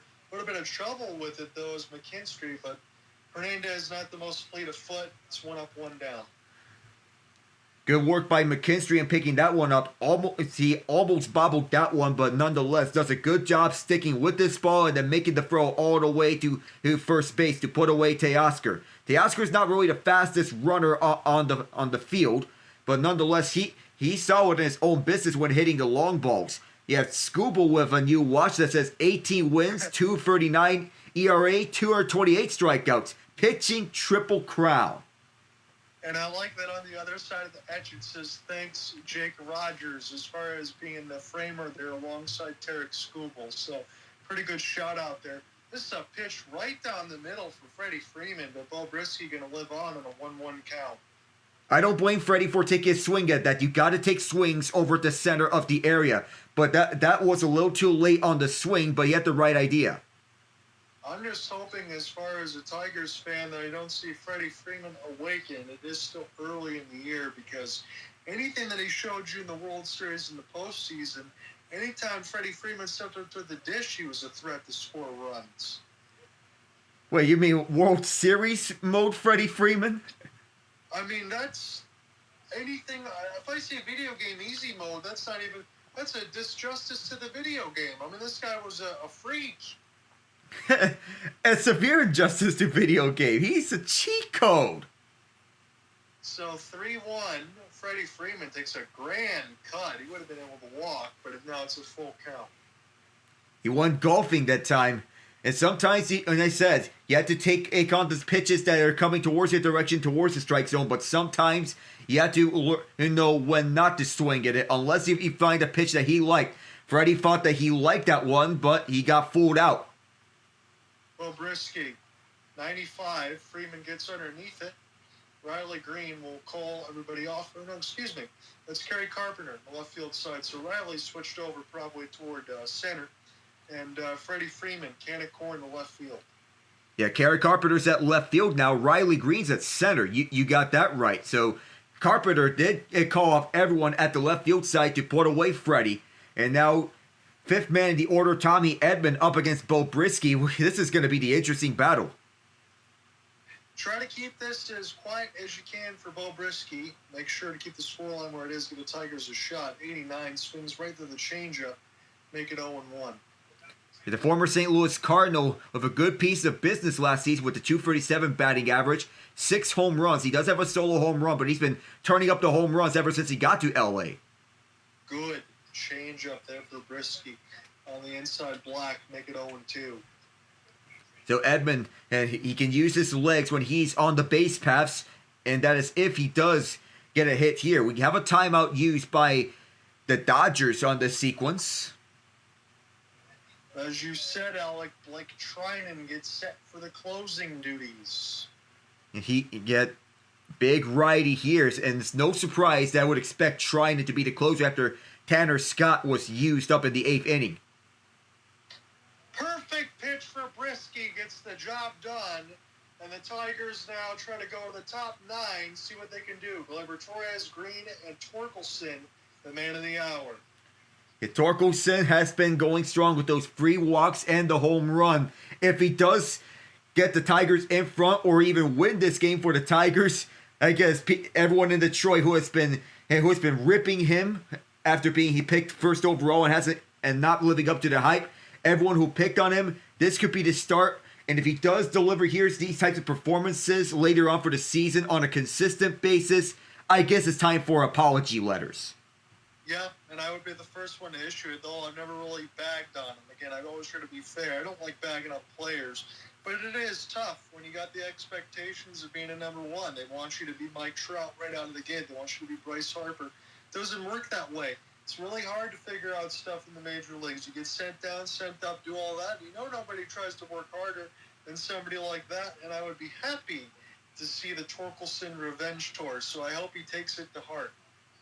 Of course, because prospects are not a surefire thing. They take time to develop. If you look at the Orioles, they had a boatload of top-end prospects, and they developed them nicely on throughout their rebuild.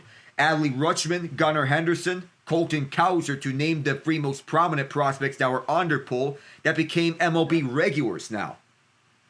Absolutely. Again, you think about some of that stuff as you mentioned, and I saw it across that big slanted score between the Blue Jays and the Orioles. Tyler O'Neill went deep. Tyler O'Neill was a pretty good pickup there alongside Gary Sanchez for the Baltimore Orioles. You know, they want to do more damage than they've been able to do. They just kind of ran into some buzzsaws before with the Texas Rangers when they won the World Series a couple of years ago.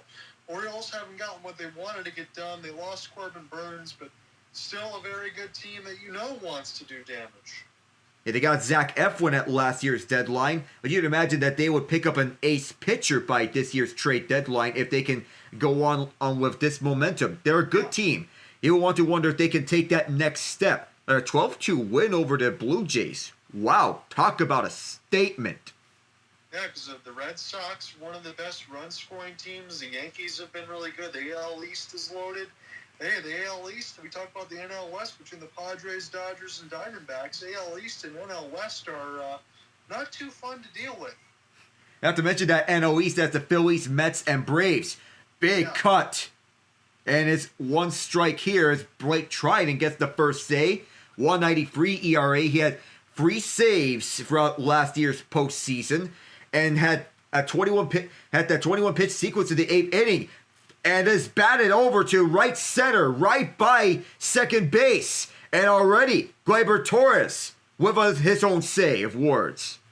So I will say this is the moniker for Jason Benetti that does the play-by-play for the Tigers is the Gritty Tigers won't quit. That's what they used, and don't let the Tigers get hot. We'll see what they can do in the 9th inning here, Alec.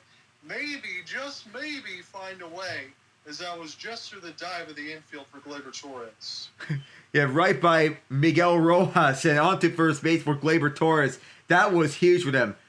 And ball one as this went downstairs on the sweeper for Trinan, who is the de facto closer for tonight. But for the Tigers, to quote Jaylen Brown, they're like, don't let us get one. That's all it is right now. We'll see what happens. They got the bats to do it at the part of their order. Oh, a pickoff attempt. Trinan had the right idea to try to pick off Torres. He reached back on first safely. I'll say this, if Gleyber Torres goes anywhere, I'd be absolutely shocked. Yeah, Riley Green, he can deliver on the base pass. A double could bring Torres home for a tying run. And this is... No! Oh, no! I'm sorry, that's more than generous. That's about 6 inches off the plate. That's not a strike. Come on, man. But Riley Green, he still led the team in runs, hits, home runs, RBI, and walks last year. He fouls this one on the sweeper. And all assurance, he needed to foul tip that one because that would have been strike free. That was not a strike on the previous one. I'm sorry. No, it wasn't. And he tried to take that sweeper and knock it out of Dodger Stadium. He's up against it 1-2 now. Yeah, runner at first is Torres. Green. Oh. Left line for Trinan. That's a perfect pitch. Again, Riley Green's not going to like the last one. I don't think anyone would, but that's right there. And you got to call it. Good work for Trinan. Yeah, that was a generous call for the Dodgers. That was a gift. And Riley Green, if he gets upset about that one, he has every right to be. Some of these calls have been rather questionable. 1 up, 2 to go here for the Dodgers and trying to use the first disengagement. Torres reaches back safely again. I don't care if Spencer Torkelson walks or however he does it. Try to get on base again. I know it's a lot to ask. He's already done so 4 times, Alec. See what he can do. 3 walks in a home run. Torkelson did not go. He retracted on time on the sweeper. It is 1-0 to count. I see this Red Wings trying to make a run at the Sens. It's 4-3 with 38 seconds left. Well, as we speak of runs, the Tigers are trying to get their run at the Dodgers right now, up against Blake Trinan here. Torkelson didn't go, but it was on the right line on the sinker. He evens it up at 1. It was a dirty pitch. Put the sinker on the left to punch out Riley Green and inside black against Tarik. Make it 1-1. Banner night for the Dodgers, but the Tigers are looking to spoil the party. Torkelson did so for a moment, but Shohei Ohtani brought the Dodgers back on their feet. 1-1.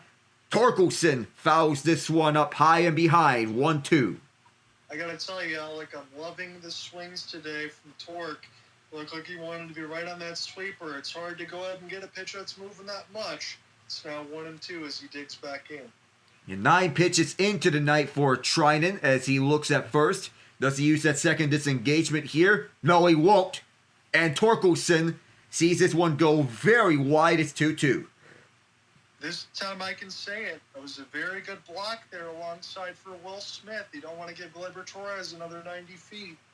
No, you don't, because if this one goes well wide, then that means Torres will go to second, and if he is lucky, he'll get it at 180 feet in total. And Torres, it goes to second base without a throw. I definitely told you, I thought earlier, I'd be surprised if he goes at all. Gleyber Torres, that's a heads-up play. Now, if they want to, they can just walk Spencer Torkelson. I'm not saying that they will, but that opens up the possibility with a full count.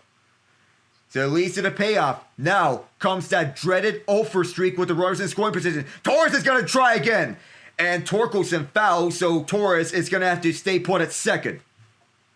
Alec, A.J. Hinch is really trusting Spencer Torkelson right now. I like it. Did we really expect him to steal second and then take off for third? Who expected this out of Torres? He wanted to get the head start towards third base as soon as Trinan was winding up. But nonetheless, that was a good piece of awareness for Torres to get the legs moving. Does he get the legs moving again? No, but Torkelson will draw a 4th walk. How about this? You know what? Some people might say it's small because it's just one hit with a home run, but 4 walks? Alec, I've never seen that before, and it's not like any of those were intentional. He worked so hard in the box between the mix of Snell, Trinan, and all of that Casparius. That is unbelievable work for Torkelson. Unbelievable. We're seeing the unthinkable unfold before our very eyes. If the Tigers can start this season with a come-from-behind win, gritty Tig style like they did last year with the 15 comeback wins where they trailed in the 8th inning or later, tied them with the Mets for the most in the season last year. Already they mean business. And now they're up to a 24% chance of winning. It's only going up from now. Yeah, we'll see what happens. I saw Trey Sweeney starting to get warm. I don't know if they really want to take out Manuel Margot, but Trey Sweeney is going to get the at-bat of his young season right now, Alec. I'm not sure if he's going to be able to come through, but this would be one hell of a sight if he did. It would be. There would be I don't know if this is a leverage situation because Manuel Margot rode the hot hand earlier here in this game. We'll see what Trey Sweeney can do. Righty against righty. Well, righty against lefty, I meant. So Sweeney will get started here. Torres at second. Torkelson at first. Sweeney delivers one to right. Oh, that was so close to being a fair ball. Man, that would have scored at least one run and get 110 miles an hour off the bat. Oh, that was so close on the liner towards the right field line, but just missed by several inches. Almost was first pitch, first swing, could have been two up. Sweeney fouls again on the sweeper. So trying to bring his side relief here, seeing that Sweeney's down on 0-2 count. I didn't expect this game, Alec, admittedly, to be so darn competitive. I'm glad that we've been able to do this one. Try to avoid the double play is all you can do, but it's 0-2 right now, and Trinan's in the driver's seat. So far, so good. Runners at first and second. No swing. It went downstairs on the sweeper. That one not close. A good job there for Trey Sweeney to lay off. Again, that's not so easy to do right off the bench when you know you want to come through. Yeah, on this spot, the Tigers can pull out this win. They can certainly do so. Torres standing pat at second base. He's assigned to go back to second as Trinan fought about throwing to second to catch him off guard. And if we get to it, Colt Keith would be next, and he's not had a good night at all. So I wonder if A.J. Hinch would press the button again. 1-2 to Sweeney. And he decides not to swing at it. Fastball went upstairs. A lot of these pitches have been pretty close for the Tigers to be able to lay off. And they're trying to come through in a leverage situation. Look at Dave Roberts. Look at A.J. Hinch. Tense moments.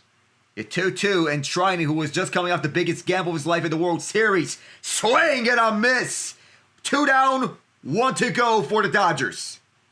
Blake Trinan with the second strikeout, none bigger than that. Dodgers one batter away from winning this one 5-4.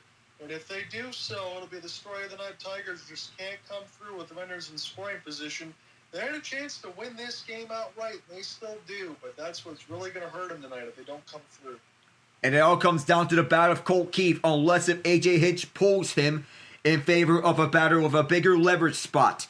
18 pitches in. Blake Trinan looking to go for a longer roll here in this 9th inning. Going up against Colt Keith, who's 0 for 4. He's not having a good night, but if there's any moment that he can deliver, he should deliver here. Ball 1 as the sweeper was outside. Almost feels shameful for me to say this, Alec. I'm so happy to work with you, but I feel like I've been riding a roller coaster. This is just game 1. A roller coaster of emotions. Not the roller coaster that people want to ride. 0-1. Oh, way upstairs for Trinan, but Will Smith does a good job tracking that. 2-0. 2-0 count. Colt Keith, I know he hasn't come through today, but I would say swing big, my friend, even on a 2-0. Try to be confident. We know he's got power. He could put one into the gap. Heart rates rising here in Los Angeles on both teams. 2-0 on the way. Now it's 3-0. The Tigers in a position to load the bases. Yeah, what do you want to do here? Because Zach McKinstry's already 1 for 1 off the bench with a walk. And if you're Colt Keith, I guess probably considering it's 0 for 4, that he might just take a pitch here, Alec. The Tigers cannot afford a sac fly. If doing so, that will be an out by any regards. No matter what, because it's 2 outs on the count. Torres at second. Torkelson at first. The 3-0.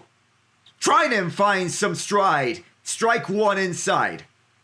Yeah, I think he had to do that. If you're Colt Keith, again, 0 for 14, runners in scoring position, 2 sack flies. Tigers down to their last breath, 3-1. I still think if you're Colt Keith, you got to take a swing if you like it. And he does. This is pursued after at the foul line to right field and caught by Freeman. That's all. Game, set, match. The Dodgers take it at Banner Night. Yes, they do. Dodgers deserve the victory because the Tigers couldn't come through. First 3-0 starts in 2016. But I got to say this now. Colt Keith 0 for 5. That pitch was not close. They got him inside the kitchen. He could have walked the bases loaded for Zach McKinstry. Easy. He went to take a swing at it. It was nowhere close to a strike.